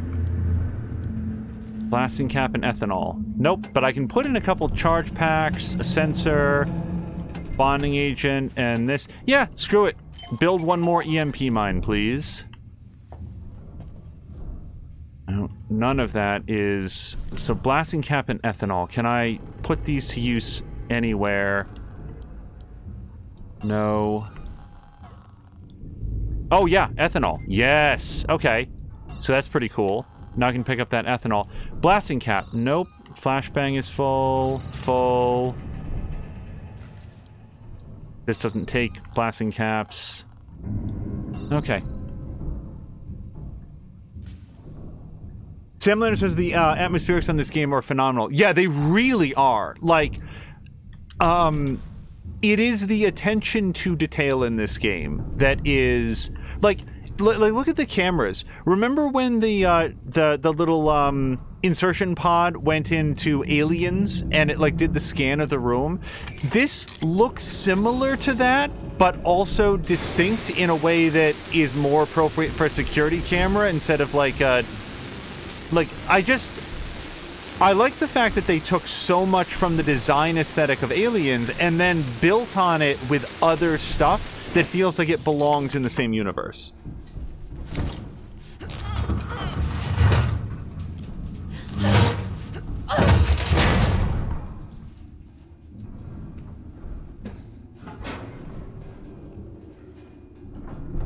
Alknax is saying that Die Hard is a Christmas movie. I am ill-equipped to argue that point. It's been a while since I've seen it. Die Hard feels to me like a movie that takes place at Christmas. It embraces exactly none of the themes that I would associate with a Christmas movie, but also, that's fine. Like, I don't know. If people want to say that it's a Christmas movie, like, that's not a hill that I'm gonna die on.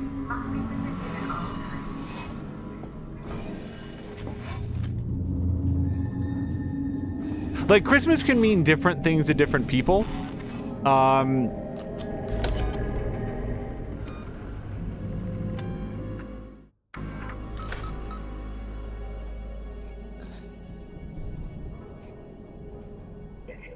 Oh, no, there's a monster there. Well, an android. Enemy antagonist.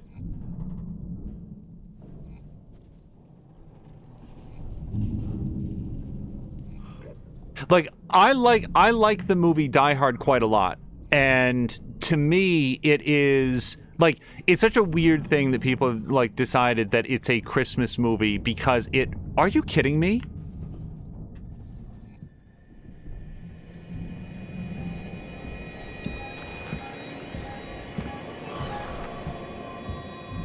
Wow, this guy's got some eyes on him. Yep. Actually, I take it back. It looks like he didn't see me until he walked into the room. He was just coming in here of his own volition. Alright, well, fortunately I just saved it, so I don't have to eat that damage if I don't feel like it. But let's take a quick tour of this room. Well, I definitely don't have time to do that.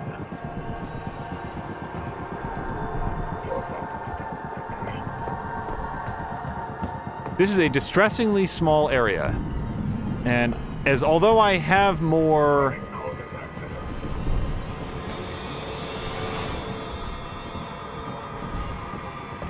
EMP mines, I really don't want to spend them here on this guy.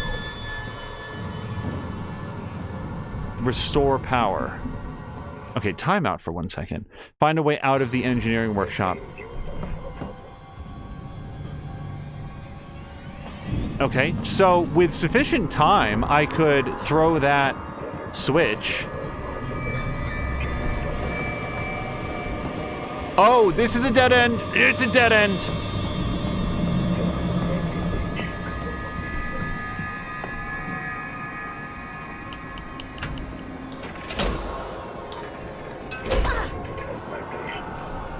Oh, well, you're testing my patience, asshole. Oh, God. Ripley, get up.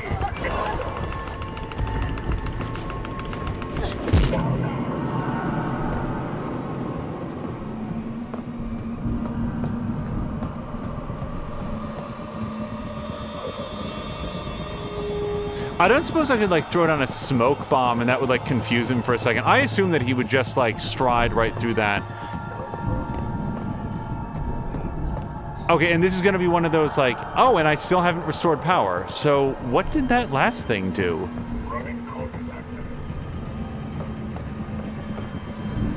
Wait, isn't there, like, didn't I come in here through a tunnel?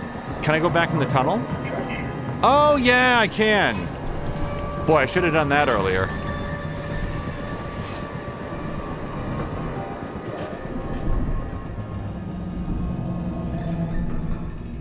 Now, here's the problem with this plan. I'm pretty sure he's just going to come stand at the entrance like the last one did.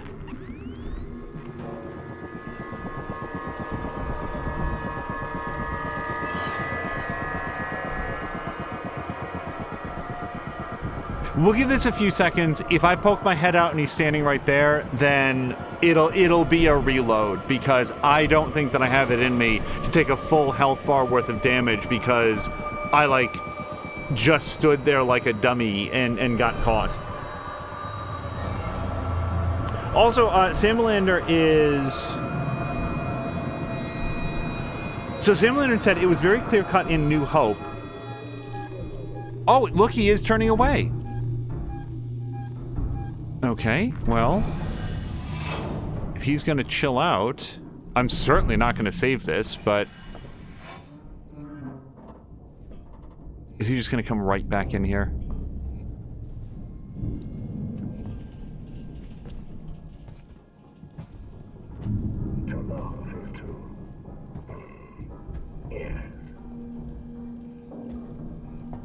Okay, just get behind something. Get behind anything. Oh, God. Pretty sure he just saw me.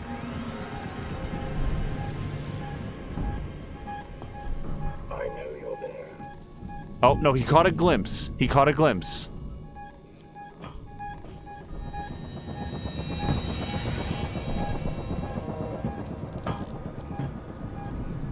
I will find you now.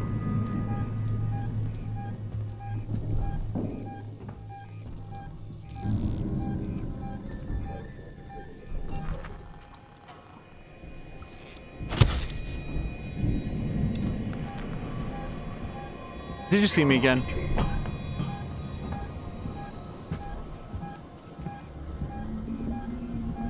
Nope, nope, nope, nope.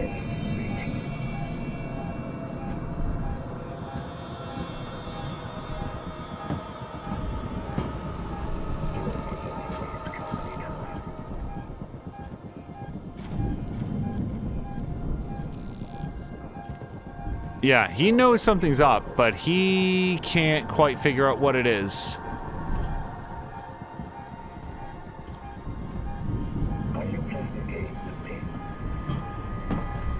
Oh man, buddy, get bored. Go back to whatever you were doing. It's fine.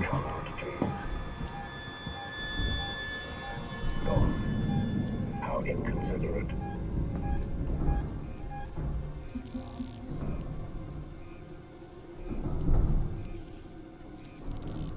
I'm gonna break the RB button. I'm holding it so tight here.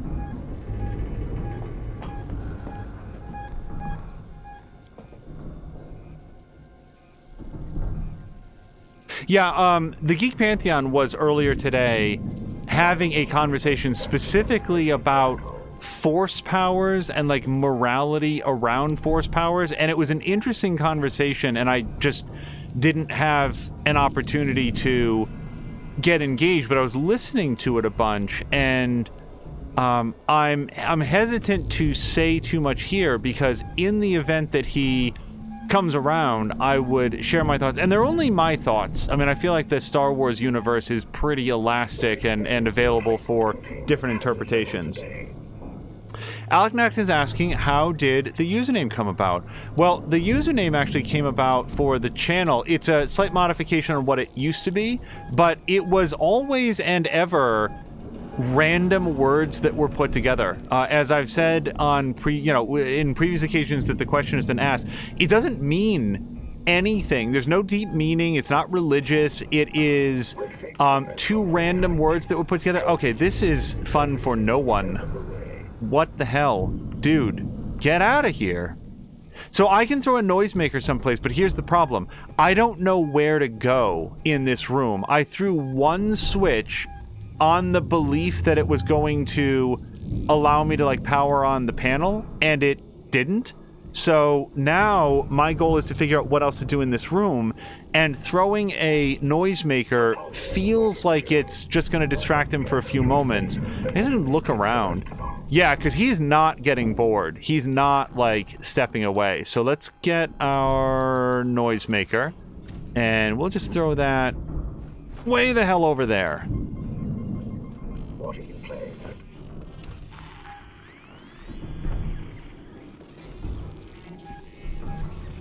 at? Okay, so he's going to go over there. Now, I threw this switch, right? Yep.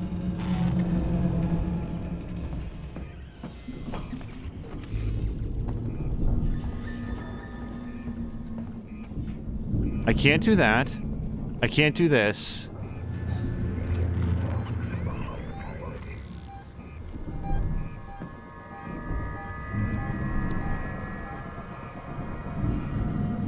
So yeah, Alecnax, it like if there were like a deep or penetrating meaning to it, I would share it. In point of fact, it is like the name of the channel could just as easily have been tubular luggage or rugged desiccation or any other random combination of words. Because it is sort of a revamp of an earlier name, a lot of people sort of like had shortened it to AA, and so we decided to keep it with that when we renamed the channel. But aside from that, it was sort of up and open. This was actually like a fallback from what from like the first choice, because it turned out the first choice was taken, but that's fine.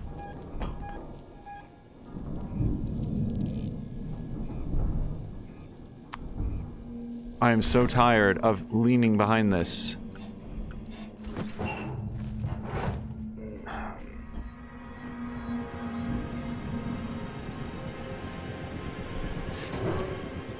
Here's a real possibility right now. I just use an EMP, kill him, figure out what I'm supposed to be doing in this room, and then reload, because I am...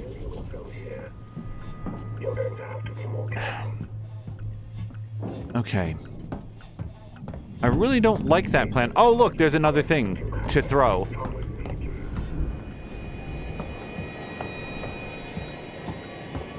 And actually a third thing. Did I throw this one? Power level too low. Oh! Alright.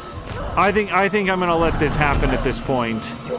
And then we're gonna reload. Because this room has been too expensive in terms of health and resources.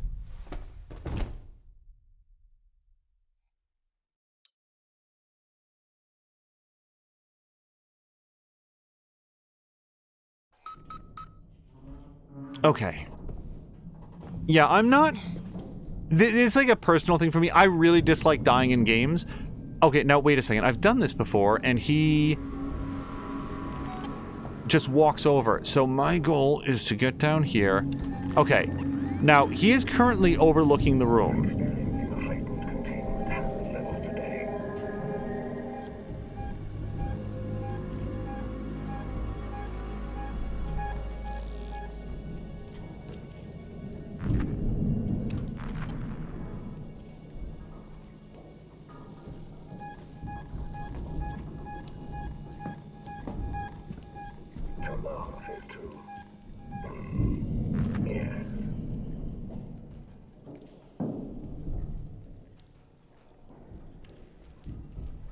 Okay, let me... Okay, so I think the first panel is on the other side of where he is, like it's the one that he's looking at right now. So hopefully he's going to go somewhere in his patrol route that I can... Shit. of the way. Just sort of slip in there, do that bit of it, and then visit the other parts. It may just be necessary to do the EMP mine here, because this guy sucks. It's like weirdly dedicated to his job. We don't forget the little details when seeing the big picture. Okay. Now, the only thing is that I have to be able to stand up long enough to throw that switch. It's only a few seconds, but he can't... I don't think he can be looking over in this direction. Unless... Wait, what if I threw a smoke grenade right where I'm standing? That would obscure... Oh, I don't even know where he is right now. Let's just do it.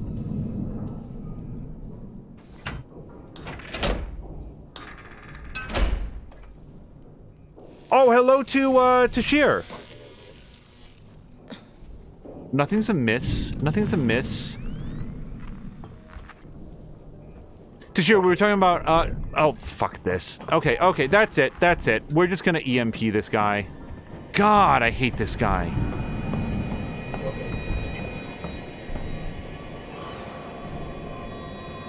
It really feels like we should be able to kite him over to, like, one area, and then... Oh, really? Hold on, he goes all the way around. Does he? What is the farthest area that I can get him to? Okay, so that one power's level 2 low.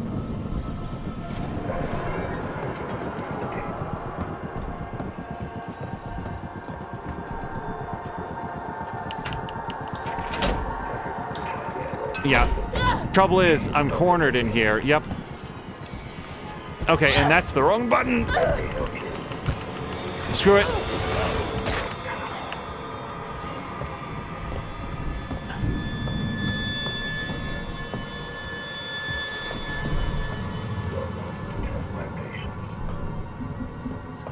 Oh, let me grab that. Yeah, come way the hell over here. Yep, okay. Now, Amanda has to be able to throw this switch before he can get her. Do it! Do the thing! Now, let go. Just... fuck this. Go!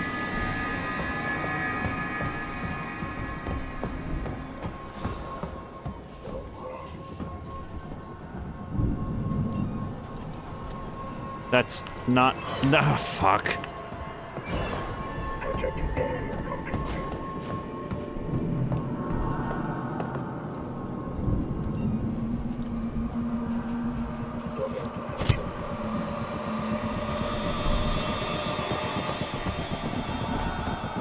Sorry, the end of that thought to share was going to be that we got a chance to watch a whole bunch of Division Force today. And like I said at the end of the episode, or like I typed, thanks for the heads up about Invincible. That seems like a cool project. I was not aware, based on the description, that it was an animated thing, but that's still pretty cool.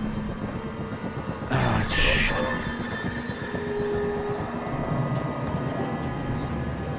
What we're all witnessing is my psychological need to not use an EMP on one dude. Oh, fuck this. Nope. That's gonna take too long. I can't do it. Unless... The exception is, I can do it if you don't have to do all 3 pulls. No, get up! Get up! Why are you ducking? Do you have to do all 3 of the pulls simultaneously, or can you do one, run away, then do the next one? Let's try it. I swear to God. Okay, so I guess this one's a rub. Yeah, because it didn't activate for me. Cool.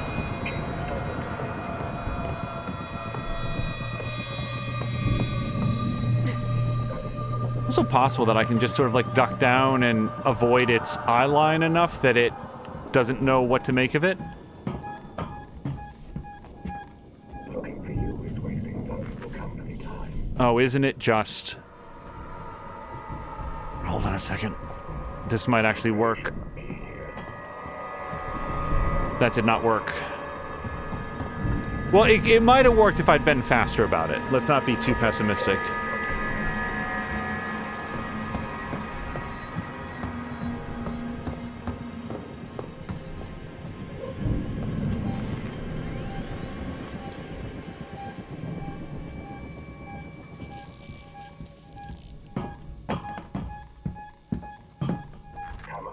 Come out, wherever you are. Okay, let me relax here for a second.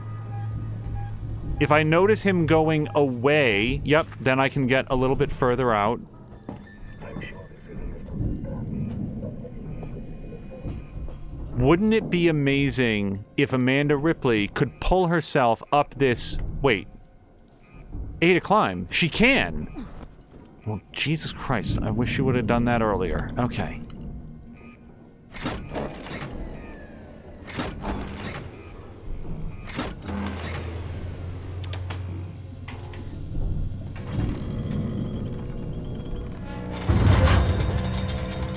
Oh, cool, I've just given myself less cover.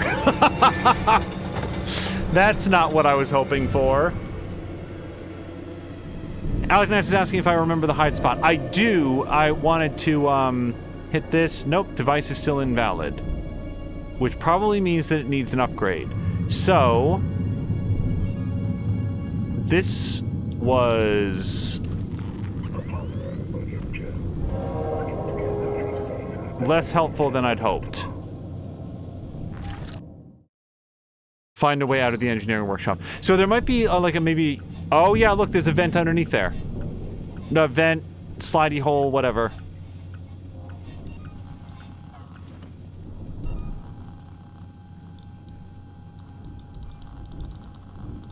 I have... noisemaker? Yeah. We're experiencing a heightened containment hazard level today. Later. Okay. So, there were some crafting materials that I think I left up there, and that's fine.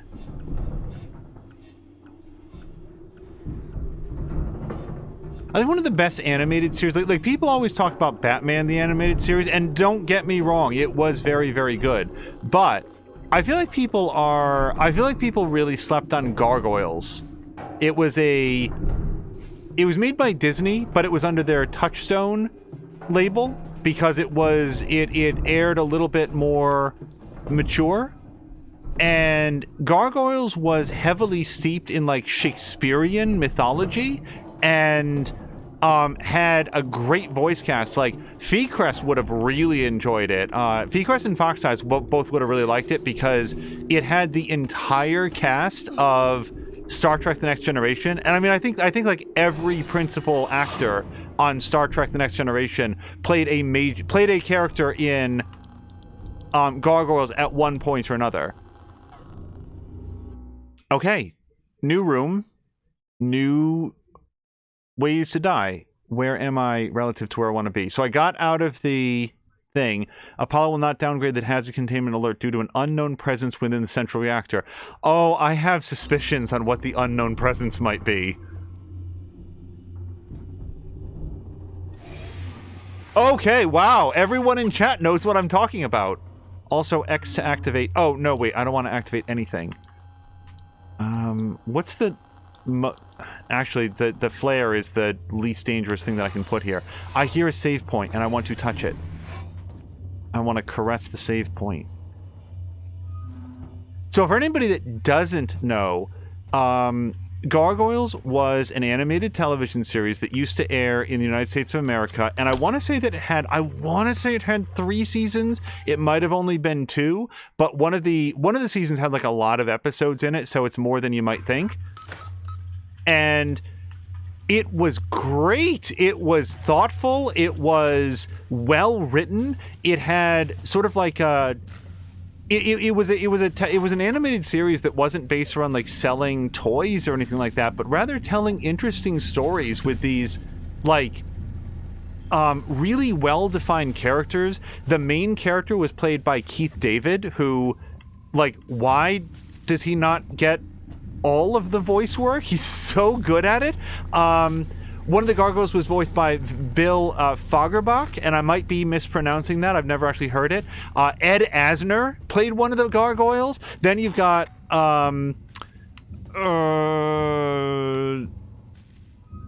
I cannot believe that I'm forgetting the name of Jonathan Frakes, who played David Xanatos. Maria Sirtis played Demona. Brent Spiner played Puck. You had, oh god, Kate Mulgrew. Yeah, because it wasn't just Next Generation. Kate Mulgrew played Queen Titania. Like, so many great actors and performances in there. And then, like, without skipping too far ahead, Disney tried to, like, resurrect it without any involvement from the original creator. I think his name was David Weissman. I could be wrong on the first name, and I might be wrong on the second name as well. But I want to say it was like David Weissman. Don't want to receive another one of these. Stop fucking weaponizing the tools. No, don't stop weaponizing the tools. I know a guy named Isaac. A heightened containment hazard level today. Okay, that's just a PA system. I know a guy named Isaac Clarke who's really good at weaponizing the tools. We should... Protected area compromised. What are you doing here? I swear to Christ. I thought it was just the PA system. Oh, and look, everyone, he's wearing one of his anti-EMP suits, so... I'll just hide in there, I guess. I'm going to catch you. So I just picked up another bolt gun ammo. I don't suppose we have access to a bolt gun anywhere. That would be welcome. Why not ask me about Sebastopol safety protocols? Okay, why don't you come over here?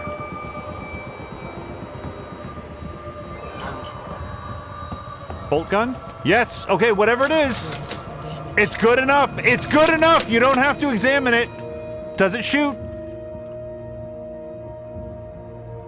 I'm going to catch you. Oh shit. Duck.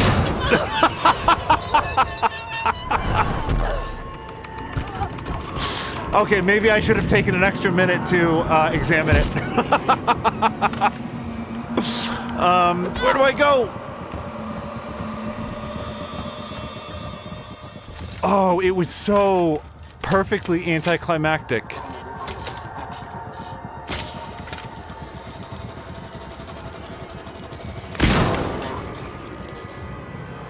Okay.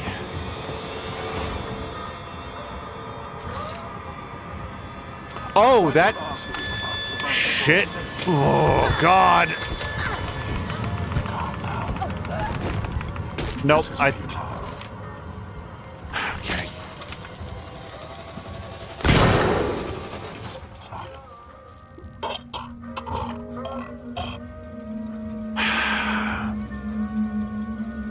Oh, hello to... Hello to Caroluna and everybody who just came over. You joined at a particularly fraught moment. I'm gonna turn that off before I get a, Oh god, okay. So, how much ammo does this thing have? I got 3 shots, including the one that's in the chamber right now. I turn on the radio. Here's some ethanol. So hello to everybody that just came over with Caroluna. Sorry, I just got chased around by an android. It's a very scary game. Alex is saying that a headshot would have been insta-wrecked. Well, here's the reason that I didn't shoot for the head the first time. Regular, like, pistol bullets just don't even phase them. And it became clear as of an earlier episode that I'd actually get more mileage out of...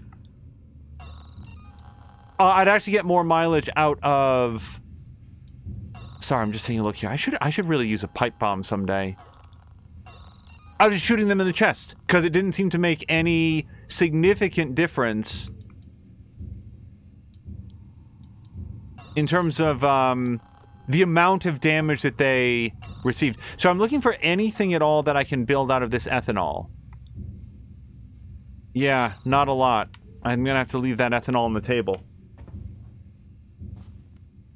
Killian was asking about new toys. Yes, we just got something called a bolt gun, and it is very potent and also has a little bit of a charge-up time, which I didn't realize upon picking it up for the first time.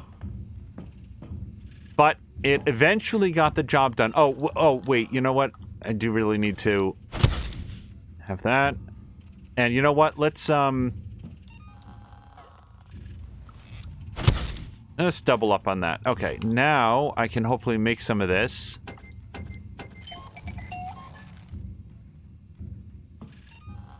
And then we're even going to start pre-staging this. Yeah, I don't know if I want to put the SCJ injector. That's actually used for a lot of different stuff, but Compound B, let's put that in.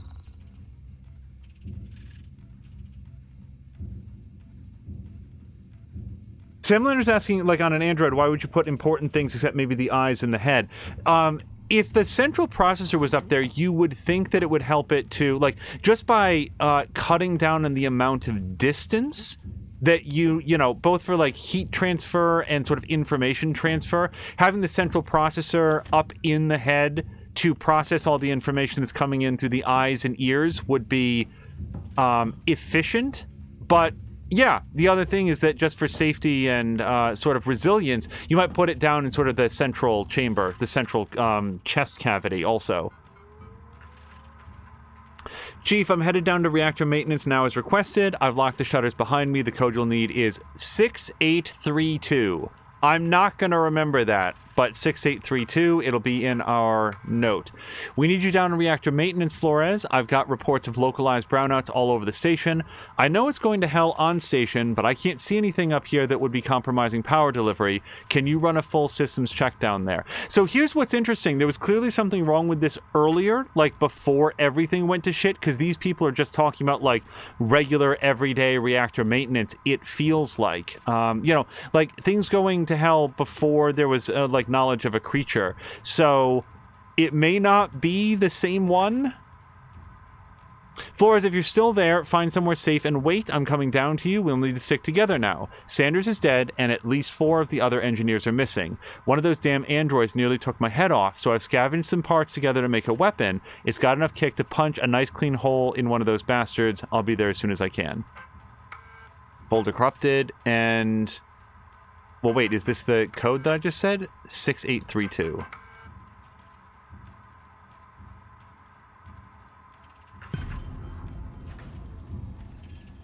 All right.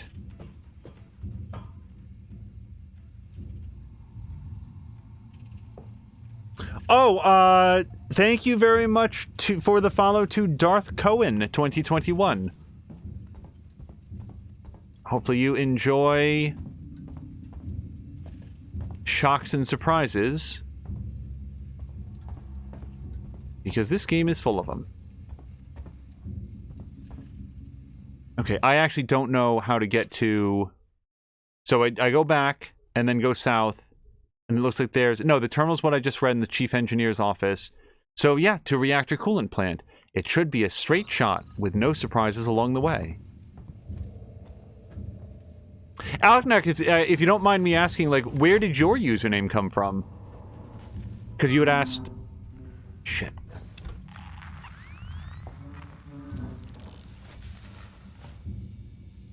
I sort of broadly assume that people's usernames mean something. Like, Todd Brackey, who is, like, used to review games professionally and regrettably does not stream. I think he'd be really good at it. But he frequently goes online by the username ubracto, and that is an old callback for him to a job that he had where ubracto was user Bracky Todd. T-O was like, and that was his username logging in. So when he sort of like started being more online, it's just sort of a username that he always stuck with. So you'll see him, and that's a story that he shared on his podcast, and you know, it's no secret. Tashir is pretty straightforward. Like, Tashir is just his name, which is a great username. First of all, it's unique, and like I've never met a different Tashir, and it makes it easy to follow him and like find him when you're looking for his other projects and so forth. There better not be anything coming up behind me.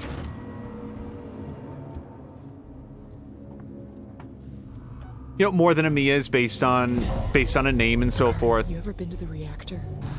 Never took that at all. I did some training in one. Seems like a lifetime ago.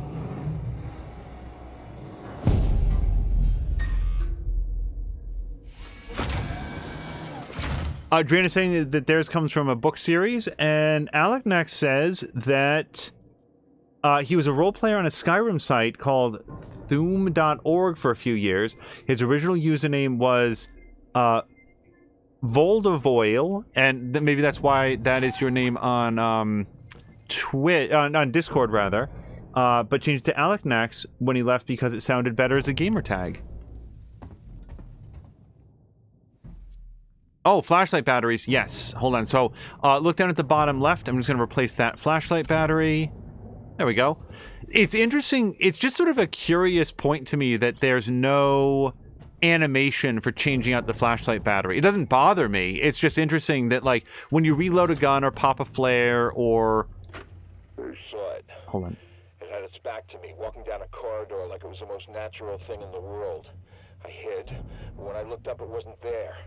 I think it went into the floor, maybe the ceiling. Sevastopol's a maze. Could be living anywhere. This must be what the marshals have been chasing. This shouldn't have been kept from me. Chief out. Yeah, so I could be wrong, but the timeline here doesn't seem conducive to there being one xenomorph. Also, I like the look of whatever's resting at the bottom of that ladder. I just want to make sure that on the distance between here and there, I'm not going to get stabbed by a Dark Souls knight or something.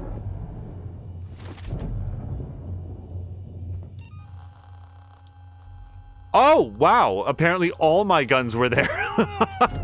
How convenient.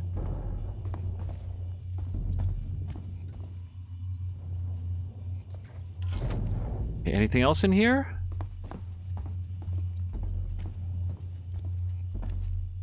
No, okay. Wait, all of them? Like, even my flamethrower? Wait, hold on. I have shotgun, revolver, bolt gun. I do not have flamethrower. Boo. But I just got some flamethrower fuel, and I doubt that would have been there. This is me metagaming, but I can't envision that the flamethrower fuel would have been there if I wasn't going to get access to something that could throw flame.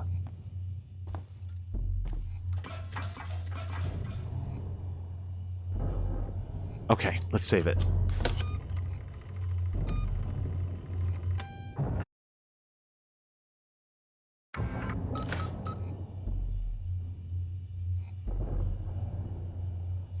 Vcars is saying that his username goes back to his radio days. Caroluna says that his is derived from the name of a succulent.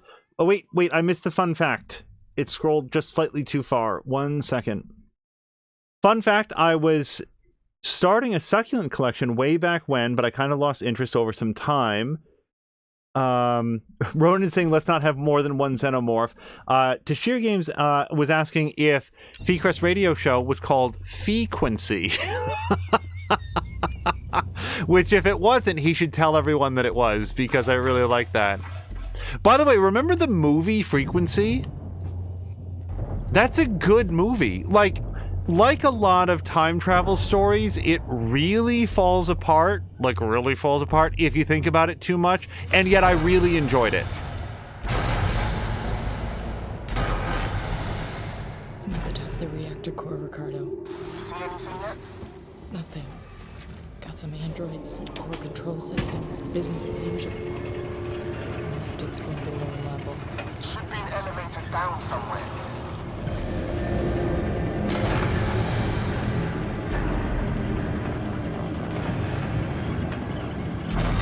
I don't remember previous examples of reactor cores in the Alien universe, but this is pretty much what I would have envisioned. Right down to the rain.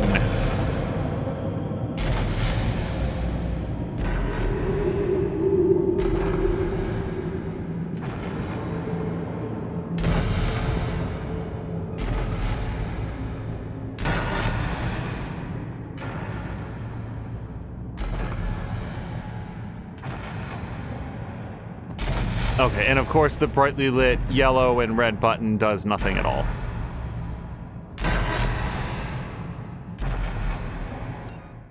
Tashir says, wasn't that something about a female astronaut and her mission was finding out about her father? Wait, 1 second. I want to roll it back because it seems like other people are familiar with the story. Stabbed by a Dark Souls Knight. That should be a quote.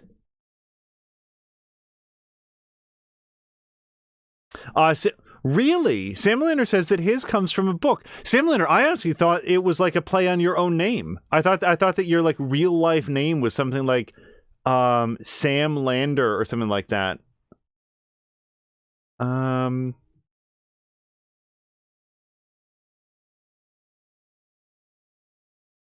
So Samlander's asking about Sethra, and Drian says, holy fuckball, someone else knows the series. I've never heard of Sethra. Yeah. Oh, and Tashir was asking if Frequency was like he was thinking of Contact. I really like Contact. I don't want to like Contact falls into like the category of like things that I want to be careful not to say too much about because it got such a weirdly bad rap that bolt gun ammo, huh? I know that this is an unpopular opinion, but I enjoyed Contact a lot. This is a very, very loud room.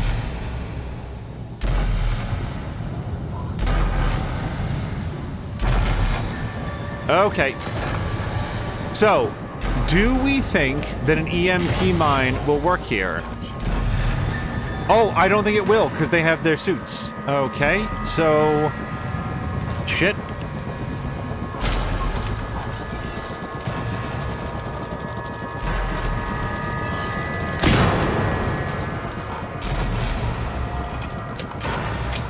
I'm gonna have to be way faster with this thing. Jesus Christ!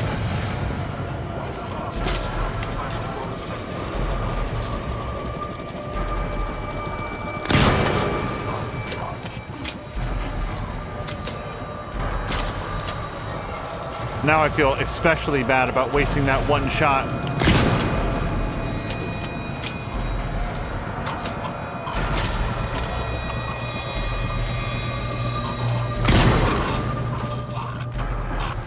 Alright, did any of you happen to be carrying...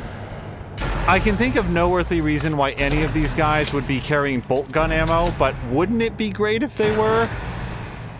Nope.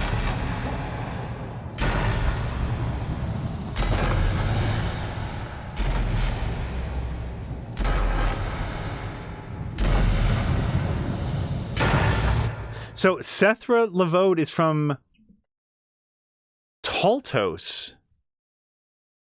Brienne is a historical figure in that world with ambiguous gender from whom Moralen is descended, and I love Sethra Lavode to pieces. And Alec Max is awesome too. I have not heard of this franchise. I'll have to check it out.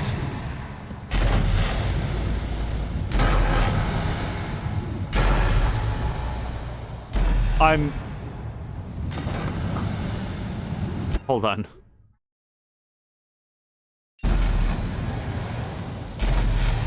Okay, I'm being informed that we may actually have this book in the house. Alright, we will learn more about that later. So I think all the robots are dead. I'm sorry, what is my goal here?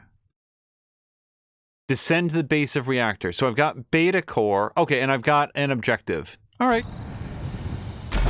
Boy, God, I hope I don't... I'm gonna search up here just in case there's any more ammunition that's inexplicably lying around. Here's the thing. The bolt gun was apparently invented inside that room where we found it. So it would make negative sense to have a whole bunch of bolt gun ammo lying around. Unless it just fires regular bolts like a rail gun. In which case you would think that the ammunition would be everywhere.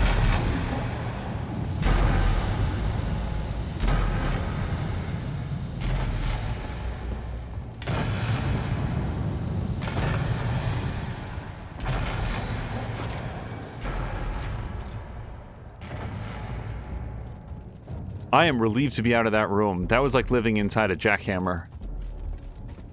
Alright, let's do it. The flamethrower wouldn't really help against those robots, but I really want it back. It was a light source, among other things.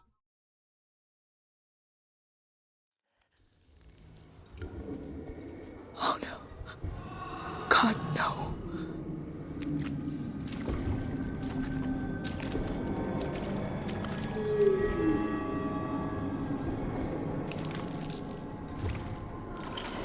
Ricardo, they're all here. Everyone that's missing. Everyone. They're trapped in some kind of nest. There are eggs. It's like a farm. Shit. Just get out of there. Now. I want to get out of here. I really do. Platform from the conduits down here.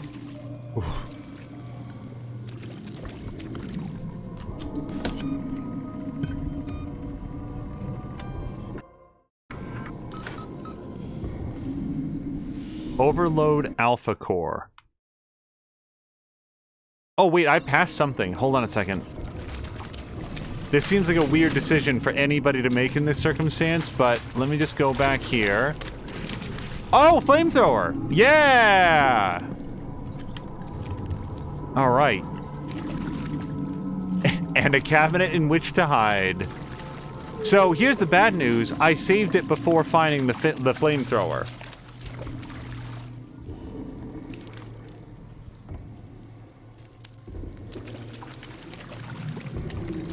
Which means I'm gonna have to remember to go back for it every single time, unless it will let me save. And of course it won't.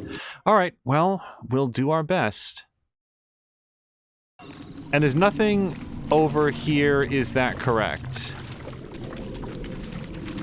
Yep, not until I restore power. More ethanol. Wait, sensor?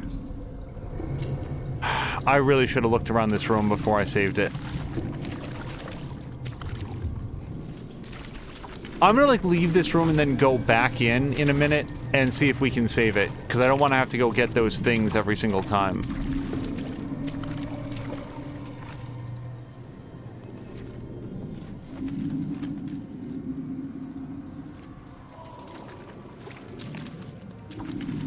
At least one of these guys is gonna lunge at me.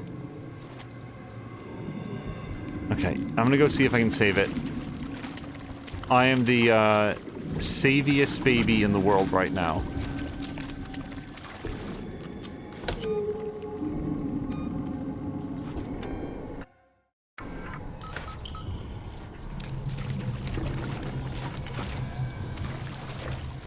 You know someone who, oh, and like JV McMaster is just, like, it's just his name.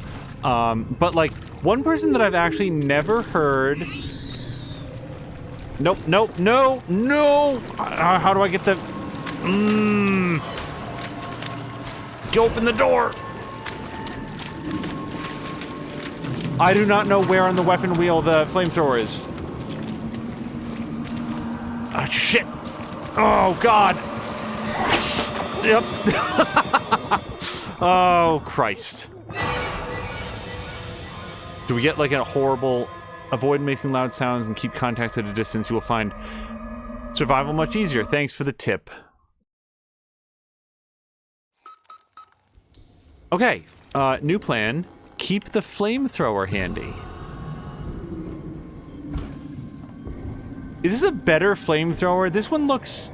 Did it always look like this? I feel like I got a fancier flamethrower than I used to have. Flamethrower Mark II.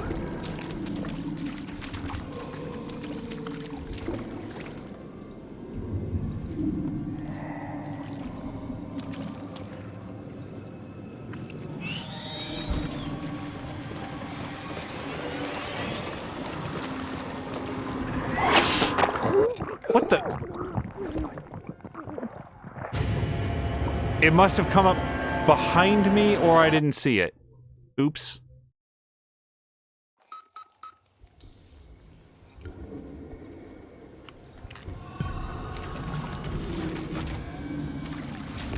Hey, since everybody's like having a chat about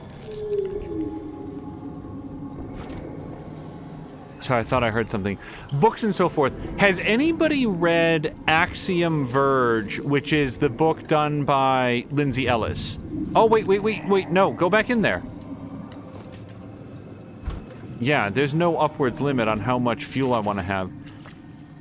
It feels like people liked it a lot, but I haven't read it, and I don't actually know anyone personally who read it.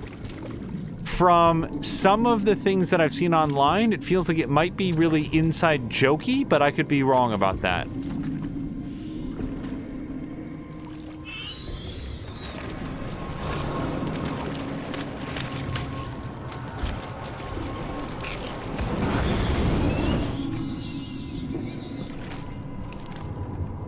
See, I'd say step on it, but we know that the,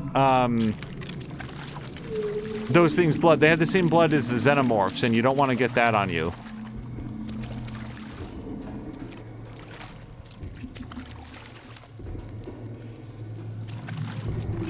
Shit! No! Run! Oh, God.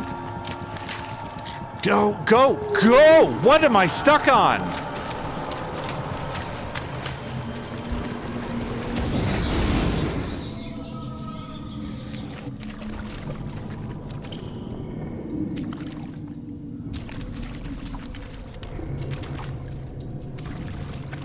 Brian's saying that Flamethrower Mark III is on back order. I assume that one would shoot blue flame. That's got to be the progression of the flamethrowers, right? One has like a different like barrel design, but then your top tier one is just like shooting out blue flame like a Bunsen burner. Okay, there are apparently, yeah, charge packs. Oh, I did get the charge pack. So there is an injector here and a sensor. There has to be something for me to craft with these things. Put the injector there. Yeah, let's do a med kit.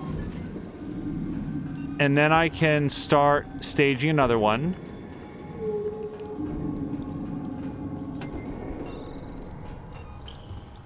And how about like the sensor? Can I do anything with the sensor?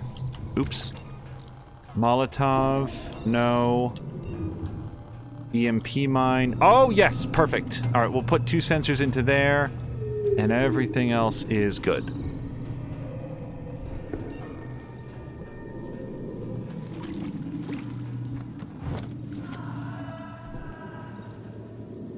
Like, here's an example of the sort of thing that makes me hesitant to dedicate time to Axiom's.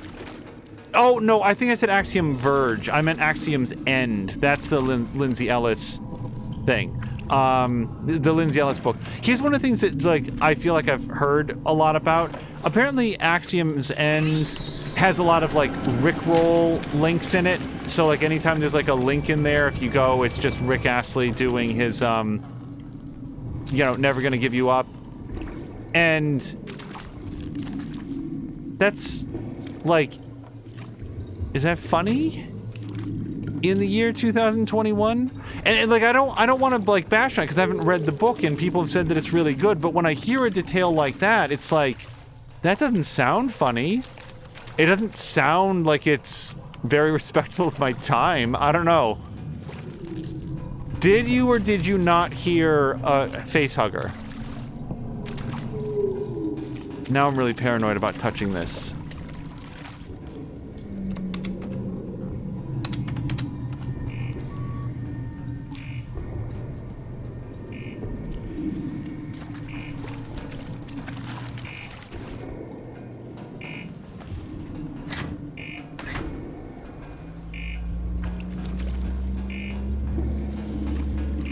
I'm legitimately tempted to go back and save it again. Oh, do I hit this one as well?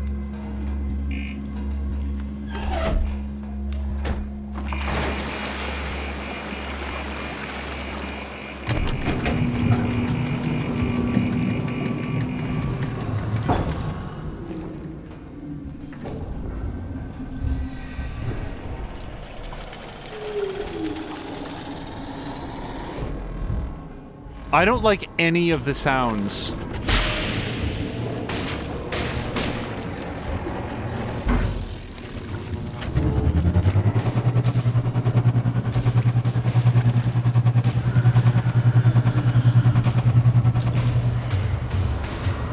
Okay, so am I done here? Because I really want to go.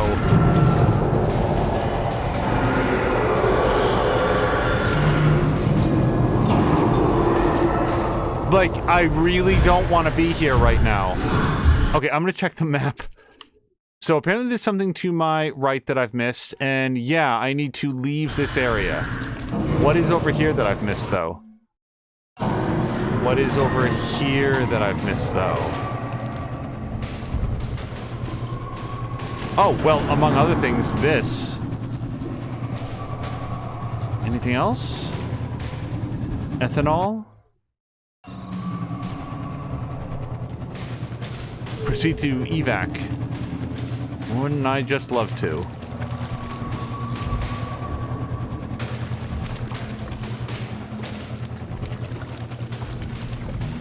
So, also in chat, people are... Ruination Ronin is voting to burn everything here. Here's the problem with that plan. Limited fuel. I would love to go Ripley on here, but I have no idea how close to the end of the movie I am, and... Going down to the cops, Ricardo. Fuck. This isn't good.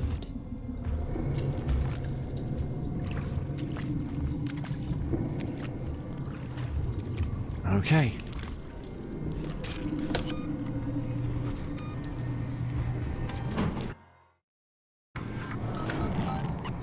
Just turn around directly into a double mouth.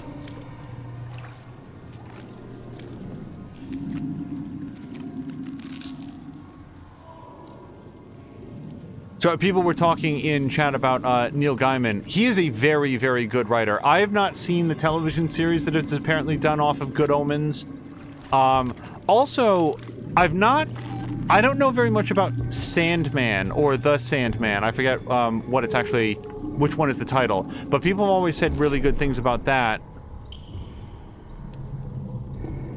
And I'm simply unfamiliar with it. I do like that the flashlight batteries come in like a little like plastic wrap thing, like you'd find on the shelf at like a Walgreens or a CVS. Okay, so this says...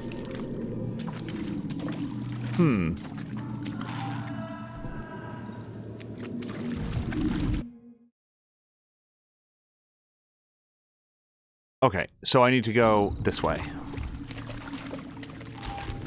Dren Levaud's favorite book is American Gods, which I know of, like I've heard a lot about it, but have not read myself. I have read Good Omens, and I liked it a lot.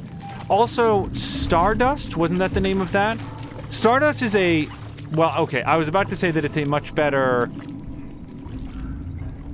book than it is a movie, but then I remember that I haven't actually seen the movie. I really like the book a lot.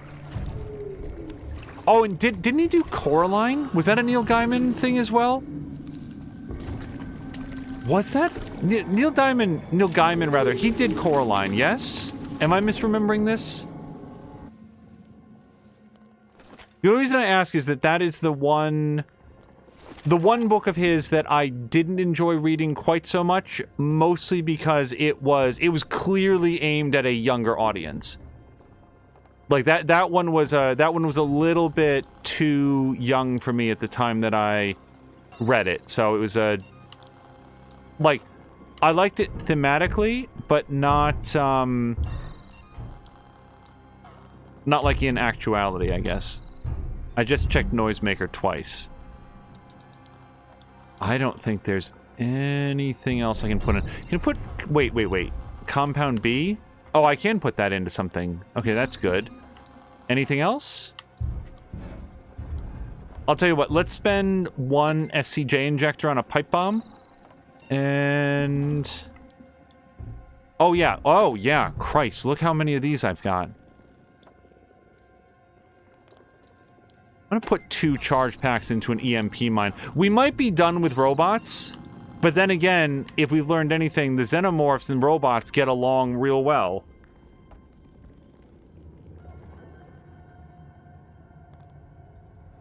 Simulator loved the movie Stardust. And Drienne is also confirming that Coraline was his. Yeah, no, like, don't get me wrong, Coraline was not a bad book. It was just like, it was clearly intended for like a younger audience.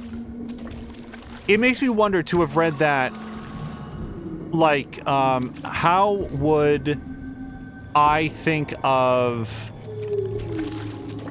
like, William Slater books if I read them now? Because when I was younger than I am now, I read a bunch of William Slater books, like Interstellar Pig. Interstellar Pig is such a weird name for what that is.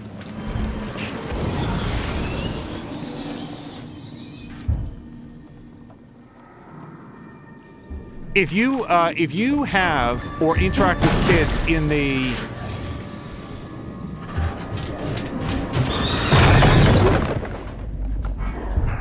okay, fuck you. In the like 9 to 12 range, William Slater is was a really, really influential author to me.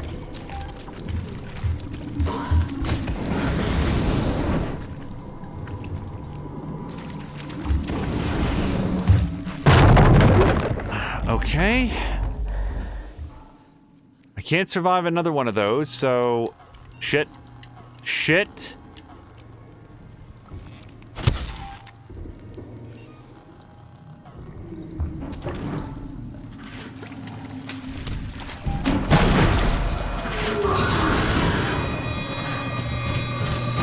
Oh, there's another one behind me!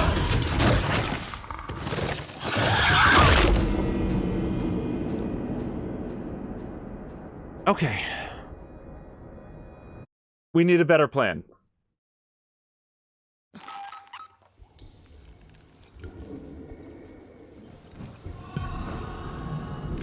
Actually, probably the better plan is don't run around like a gazelle. And also go the other way. And spend some of the crafting materials that I was just looking at.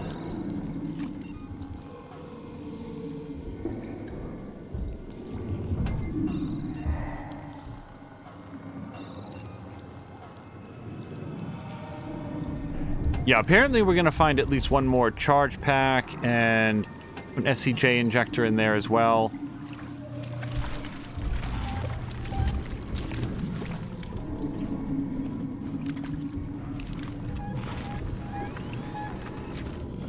See, I don't want to bring up the motion sensor right now because it's all bad news.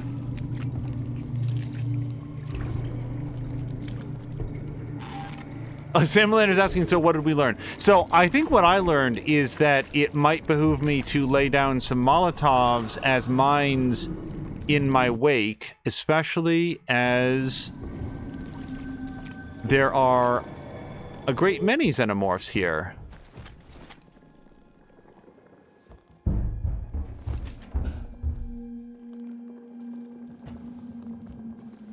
Oh god, I want to save it right this minute.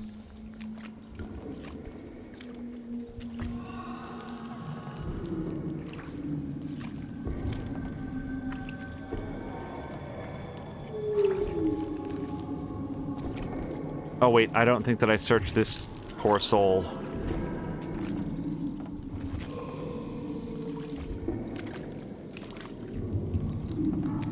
Nope, got that person.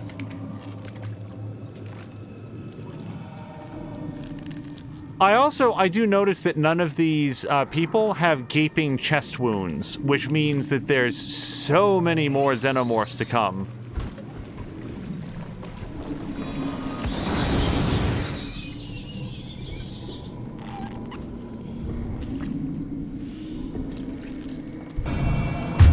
What the hell?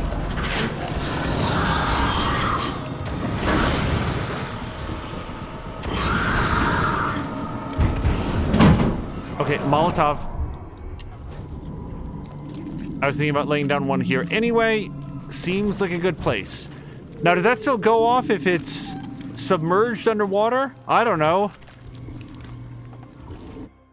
We're basically gonna hope. Okay.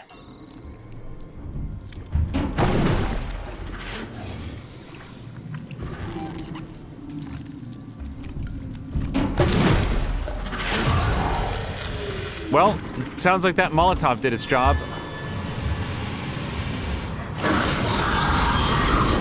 Follow? that the save point is here. Okay, the hostiles nearby just went away, so I'm gonna take my moment here. And I just heard one come down over there. No problem.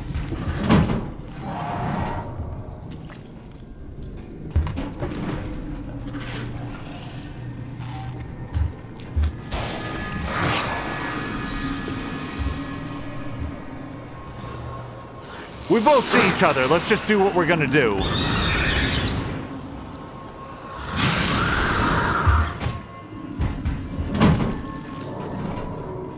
Okay, real quick. Place. Go here. Place.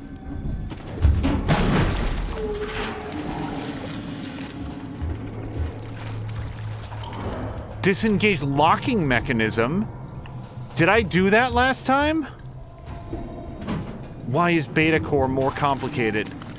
Is that up here? No power. Redirect power. Okay, apparently I've got to do like the correspondence course to figure out how to do basic... It's cool, I didn't really need that.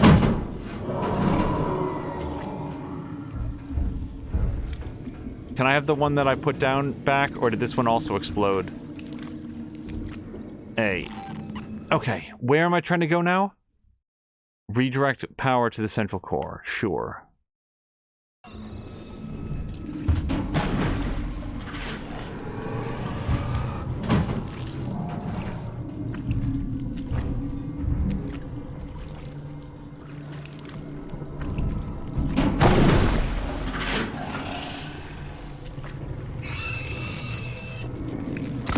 No, that's not the right thing!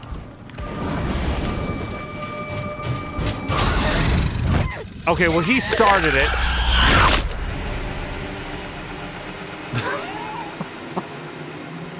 Okay, well, thank God there was a save point right there. That, I don't know how I got moved to shotgun. You know how I did it? Because, like, sometimes you select it, but then, like, when the... Like, oh, and now I can't get it to happen. Now it's being super reliable for me. Well, whatever. Okay, we're still gonna do Molotovs here. And here, because whatever happened last time...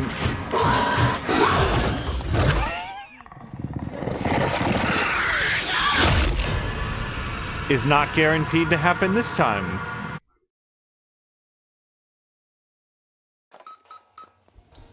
Okay, somewhat faster now.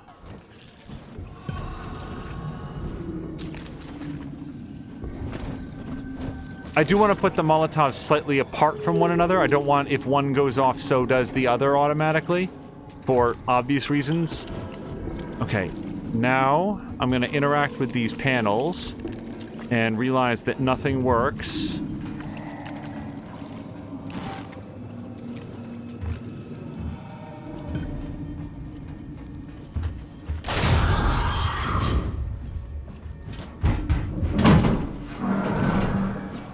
Also, let me see if I can, because clearly Molotovs are going to be the thing here, right? So we'll build one of those, and then go here.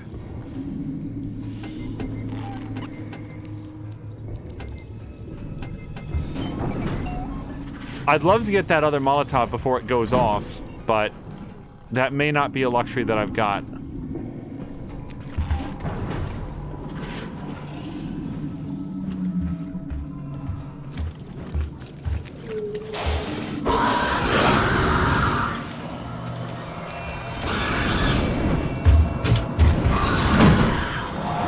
Which one didn't go off then? Or did they both go off? Nope, nope, nope. Get it, get the thing. Alright, flamethrower is selected. I will read the comment about...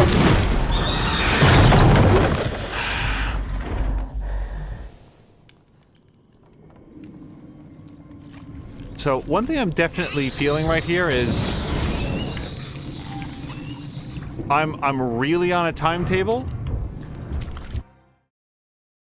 How? What?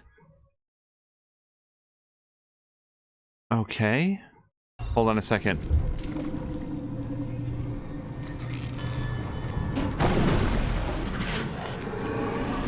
Go in here. That might have been wasteful. I thought it was coming after me. Hey, do you happen to have any kerosene on you? Nope.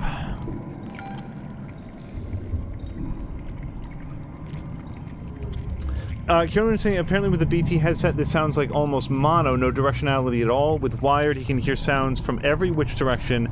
Is that a thing between the two headsets specifically, or just a general BT/wired thing? That is a good question. I don't know. I will say that earlier in this episode, like a fairly short time ago, a facehugger got the drop by coming up behind Ripley, and I will just acknowledge that I did hear it coming up from behind. I just couldn't figure out how one would have gotten behind me. So the directional sound that I have on this end is pretty good. Okay, now we can overload beta core. All I have to do is that.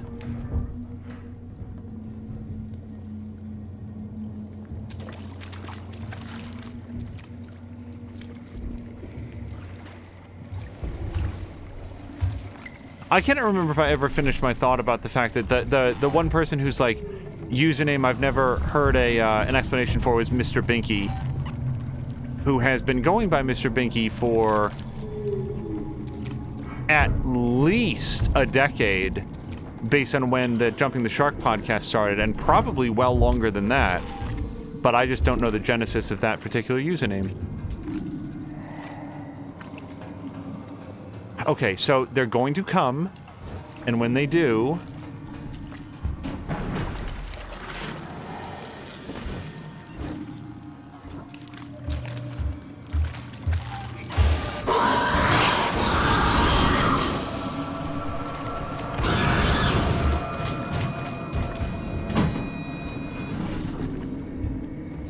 I just need a few moments. Wait, here it is. Disengage locking mechanism. Right, I gotta do this first.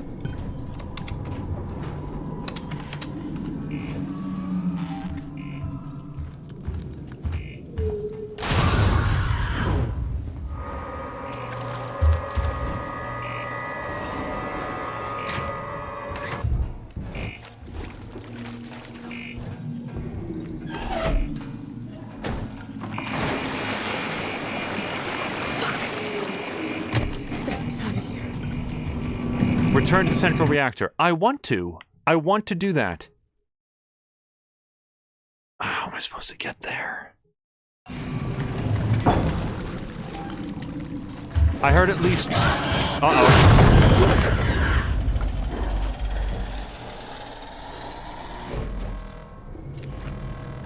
Okay. A. Medikit. B. Flamethrower. C. Try to avoid the urgent need to sprint. And yeah, there's a save point right there, and I'm walking right past it, because I don't know if I can survive this. No, don't go under there.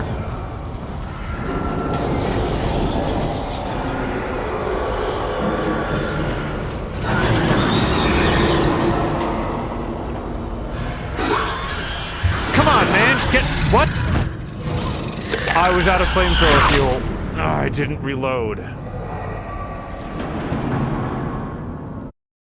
Okay.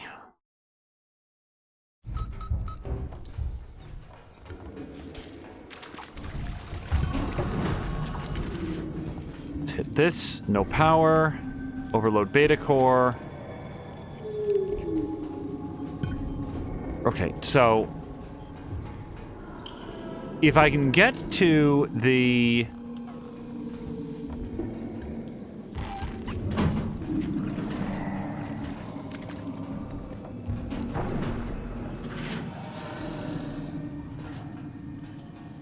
thing without expending too many resources, then come back here and save it.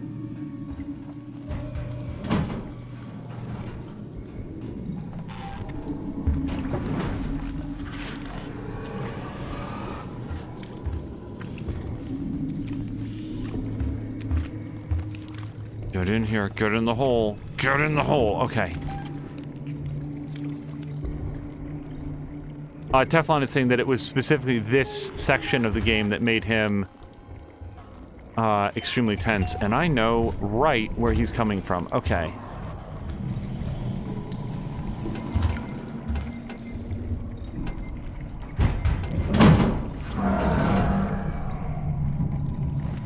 Okay.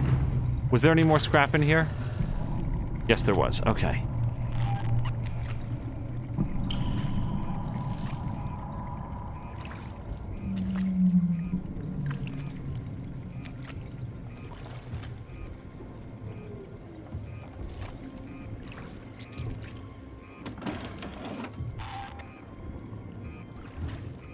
Flamethrower fuel, yes.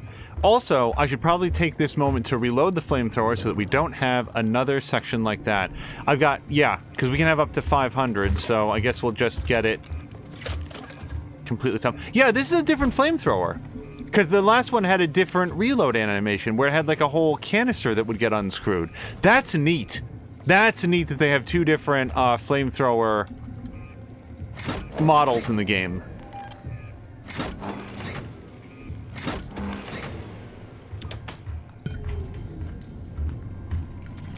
Okay. Make it back to that save point, or better yet, throw the switch and then save it.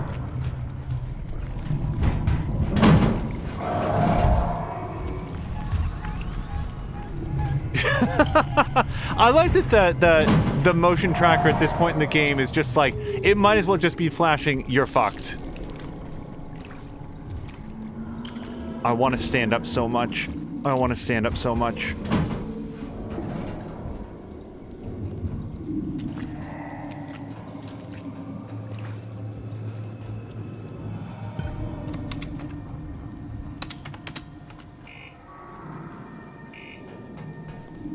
Okay, there is a save point. It is right here. If I can touch it with my hand... Oh, do it. Save it. Save the game. Okay, that is progress locked in. Okay, Molotov.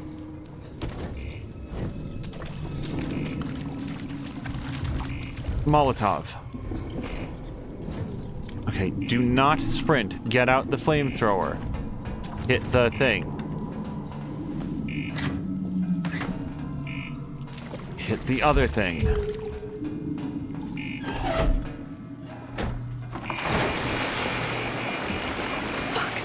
Okay, I'm actually gonna... No, I'm not.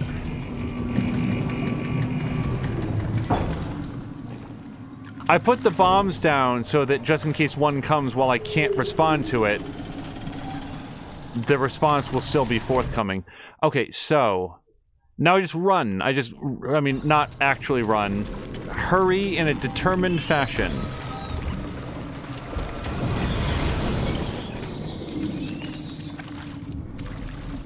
I don't actually know which way to go here. Not the way I'm going.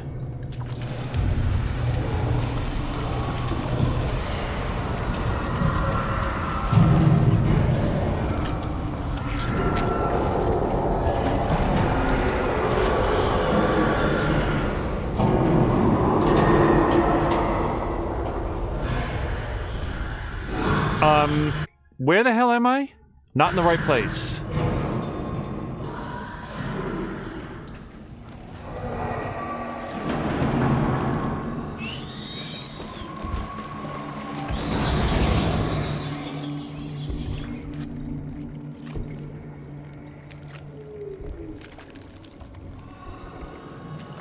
Watching that flamethrower fuel counter tick down is basically like watching your wristwatch of life tick down in the movie in time. It's just how many seconds you have until you just die and there's nothing you can do about it. I hear a save point. It is here. You know what? Screw it. I don't know how that last section's gonna go better than it just did. Okay. And now just turn 180 degrees.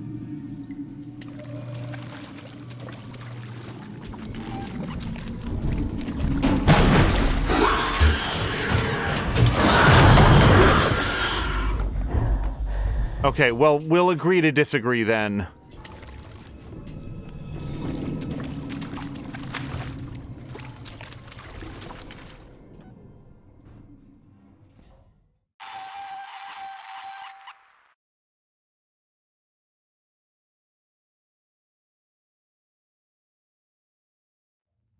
Ricardo, I can destroy the nest.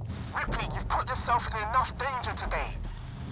I can power up all the cores, overload them, and then initiate a reactor purge. It'll destroy everything down there. I'm not trying to persuade you out of this, Rip. I'd just like it if you didn't die. This is what's gonna happen. There are Just so everyone's aware, yes, I do in fact see the robots emergency there. overflow circuits that feed excess power into the local capacitor banks on each tower. If I decouple them and discharge the system, the purge will be external. The nest is right in harm's way. I have no clue what you just said. Just find something to hold on to.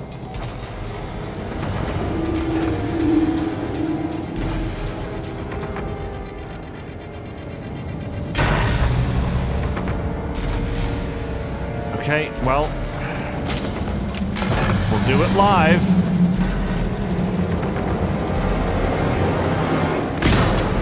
Wait, I did not fire that. I did not let go of that. Shit. And just so we're all clear.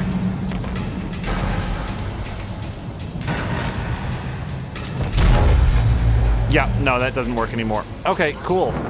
I don't have anything. Okay, can I get a little bit of distance here? A little bit?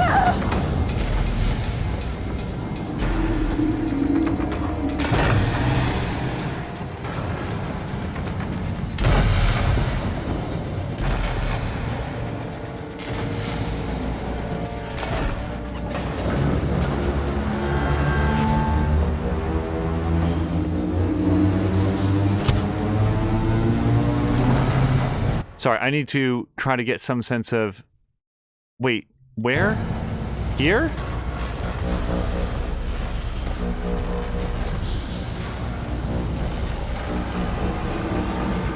Go faster! Go faster than this!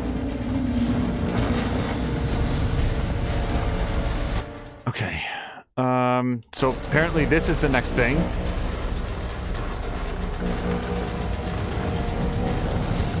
Shit. Nope, I can't do it. Get out of here. Exit the thing. Okay, so I'm gonna have to kill the robots. I think. Where did they go?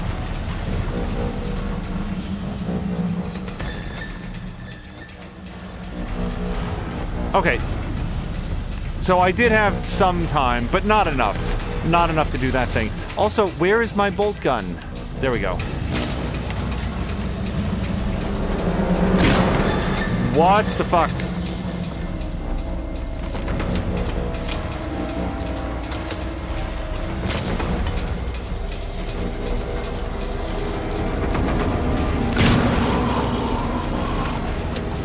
Here's the trouble. I've only got 3 more shots. And apparently I'm batting about 50% on these.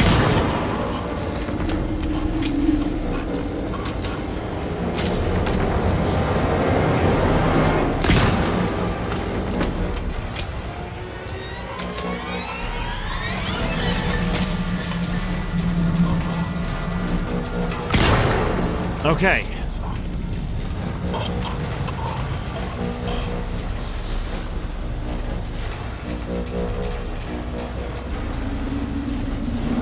Hey, one of them actually had bolt gun ammo. That's great. Let me just slap that in. Oh my god, the red lights there. I really thought that was a set of eyes. Okay. Can I do anything with the sensors here? Not really.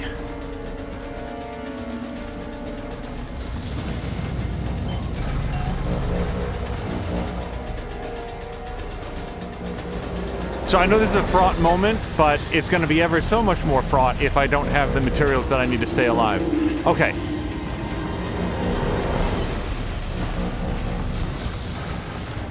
This is not what I was doing a minute ago.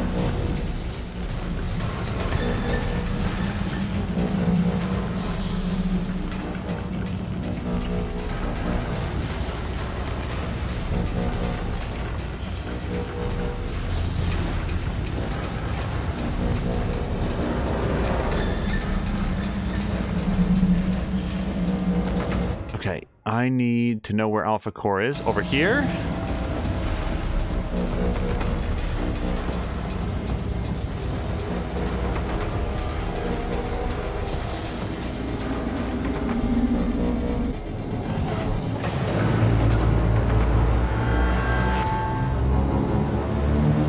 So I do want to see what like Carolyn and Samalander are discussing. It's just...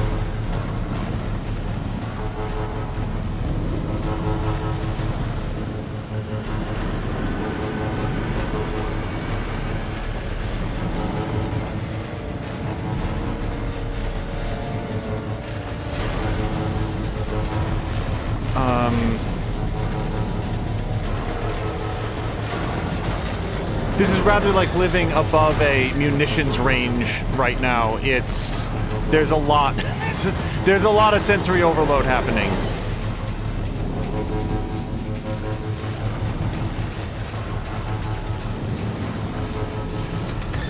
Oh, and that time I get it immediately. Redirect power to the central core.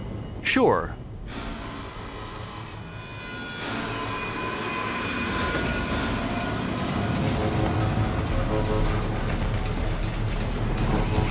What?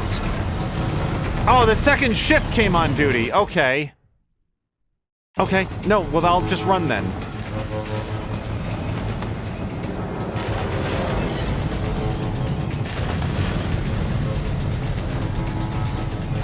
Now I'll just have to solve a CAPTCHA. Calculate pi for a while. Initiate purge from reactor control. Where do I go for that? It's just on the other side. No problem. Well, go up the other way on the logic that the robots are probably following the other way that I went.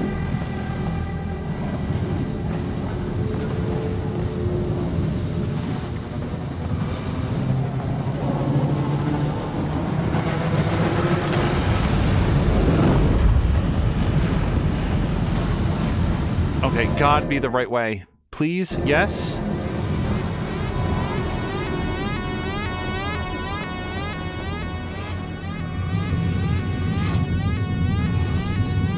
I'm A-ing so much.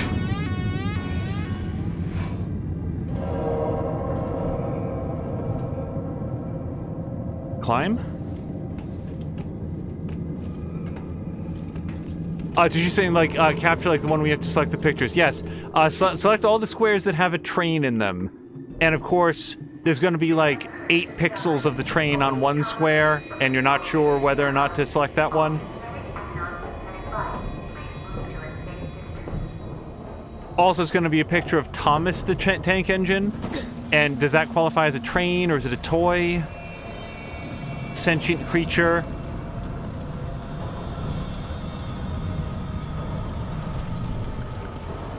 Up and down? What? Is that... Ricardo, I'm about to purge the nest. Hang tight.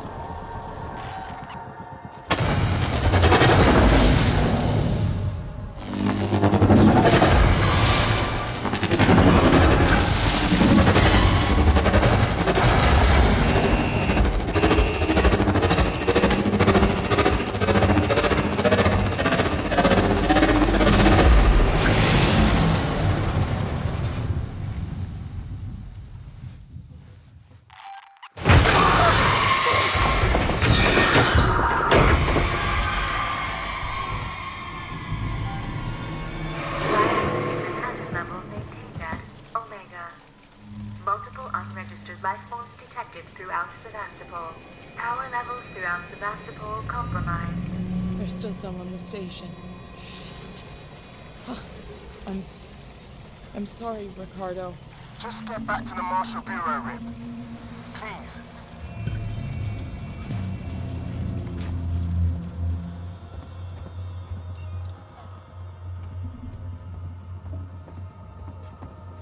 It feels like this is the chamber that was just swarming with very, very angry xenomorphs. Wait, Rip, something weird's happening. You think? I need you to get to medical, now. The reactor purge, it's resetting systems across Sevastopol. Lights, transit, maybe even communications. I think this is our big chance. Just go, now. We might not have much time. I'm heading down to comms. Okay, well, I'm gonna save it, because why wouldn't you after all that?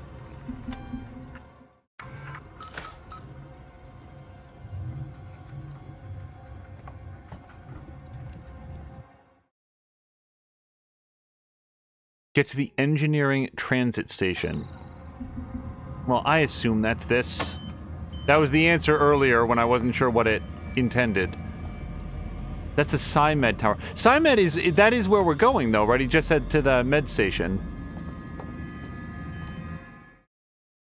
Yeah, medical facility.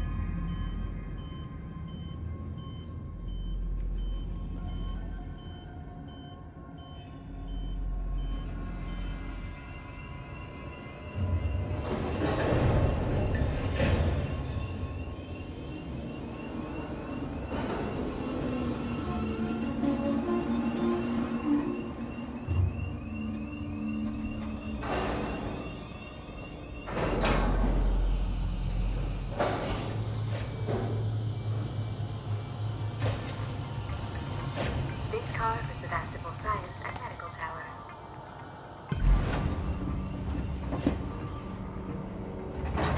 Now passengers, take your trash.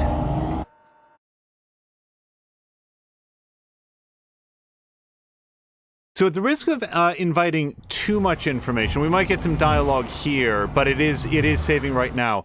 For people that are familiar with the game, would you say... Oh, so Ricardinho has to turn in. Ricardinho, have a great night. And I think it was you who resubscribed. Somebody resubscribed earlier in the stream, but regardless, I hope you have a great weekend, and hopefully we'll see you again tomorrow. I was about to ask, for people who are familiar with the game, would you say that your best guess... Do I have more than an hour left, or is it less than an hour? I'm not looking, I don't want to get too much information, but I'm inclined to call it here if we think that, that this would be, that there would be, another episode of it. But if people were to say, no, even with the haphazard, white knuckle way that you're playing the game, you've probably got less than an hour left, then I'd probably press ahead towards the end. It's that perfect situation where we don't want to end up with a finale episode that's 15 minutes long, but this has been a nicely sized episode and well paced, and I feel like that would be a good place to go out. So, best guess.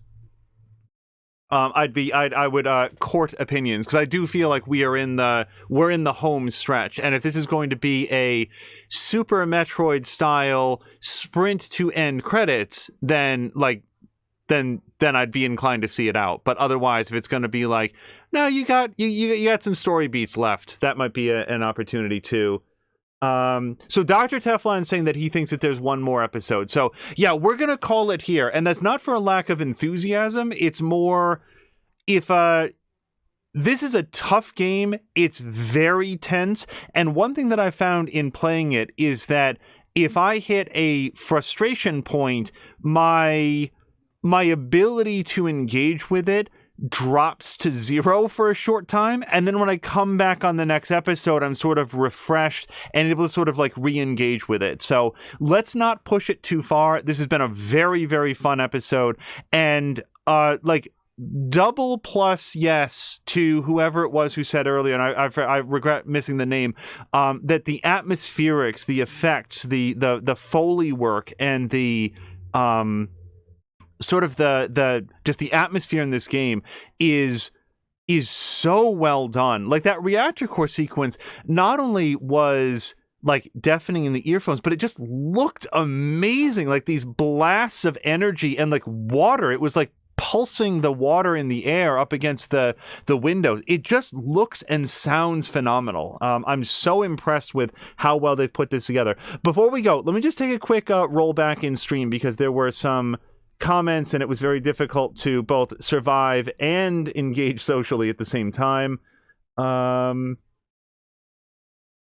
Oh, yuck. Cara Luna asked, are you sure it's water you're working on, though? It honestly didn't occur to me that it was anything else. I suppose it could have been any number of, like, drool-based liquids. Let's see. Just sort of flipping through here quickly. Sam Lander was saying that it was a headset thing that Cara Luna was encountering. I'm suspecting my little BT connection thing creates the issue. Not exactly sure.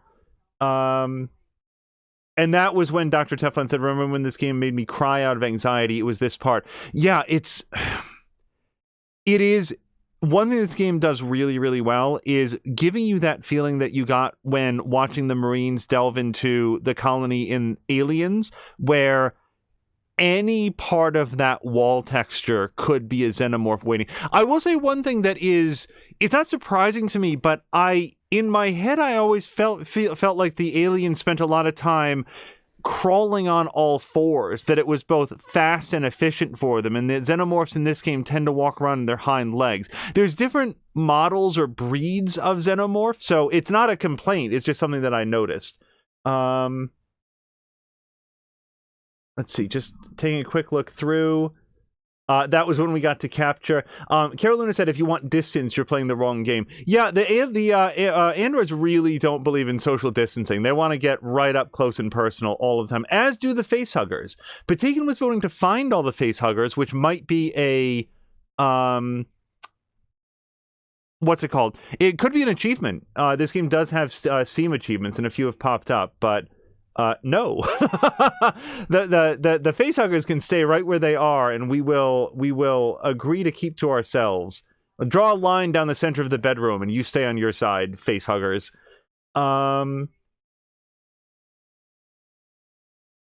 Let's see. That was when Cara Luna stepped out. Everybody's saying goodbye. Teflon said that there's one more episode next, and everybody's saying thank you for the fun stream. Yeah.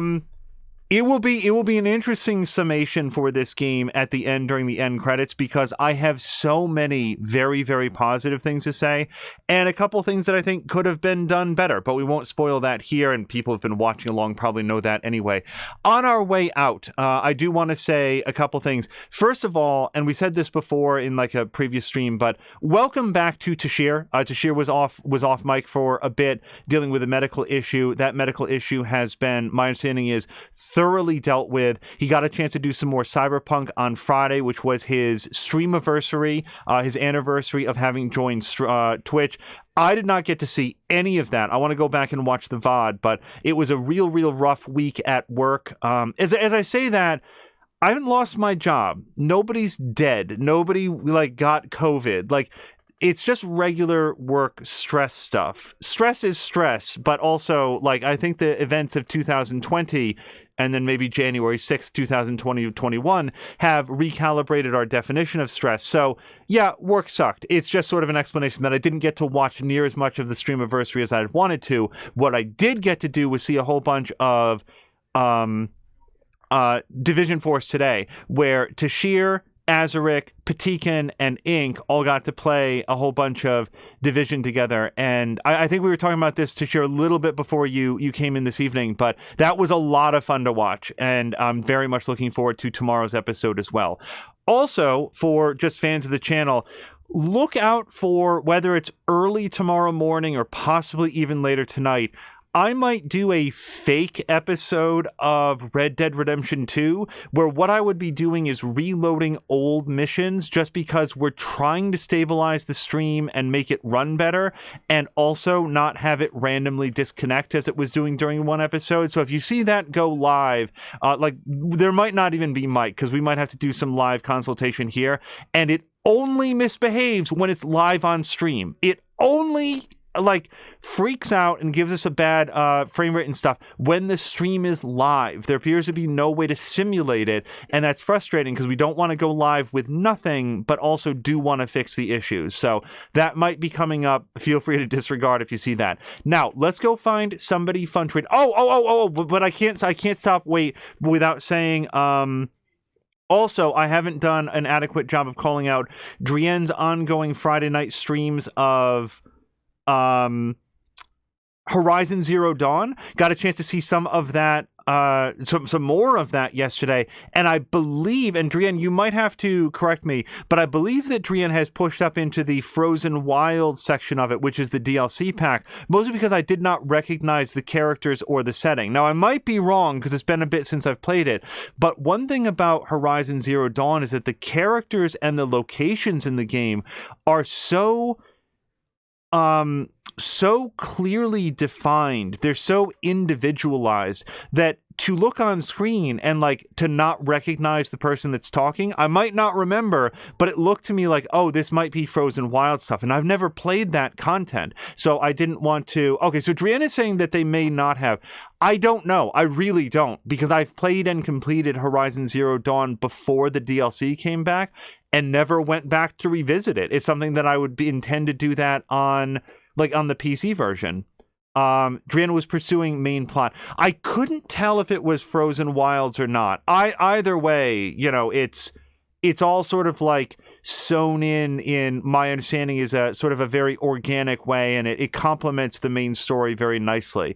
Not critical, as I know from my own playthrough and not having done it, but if you're interested to see somebody engaging with Horizon Zero Dawn for the first time, do please check out Drienne Levode. And then also, I haven't been adequately calling out the Geek Pantheon's first ever playthrough of the Walking Dead, the Telltale Walking Dead games. He is playing through that for the very first time, and I've talked a lot about his Dungeons and Dragons videos on YouTube, but not about what he's been doing here on Twitch, and he is deep into Season 2 right now. So it has been a lot of fun getting to watch him discover those situations and characters, and I just hadn't been bringing it up. Anyway, Alec Nax is asking if we're just ending. Yes, this is going to be a good ending point, and on that note, thank you to Alec Nax, Feecrest, Samalander, Caroluna, Tashir Games, Drienne Levode. I might have not just said Feecrest.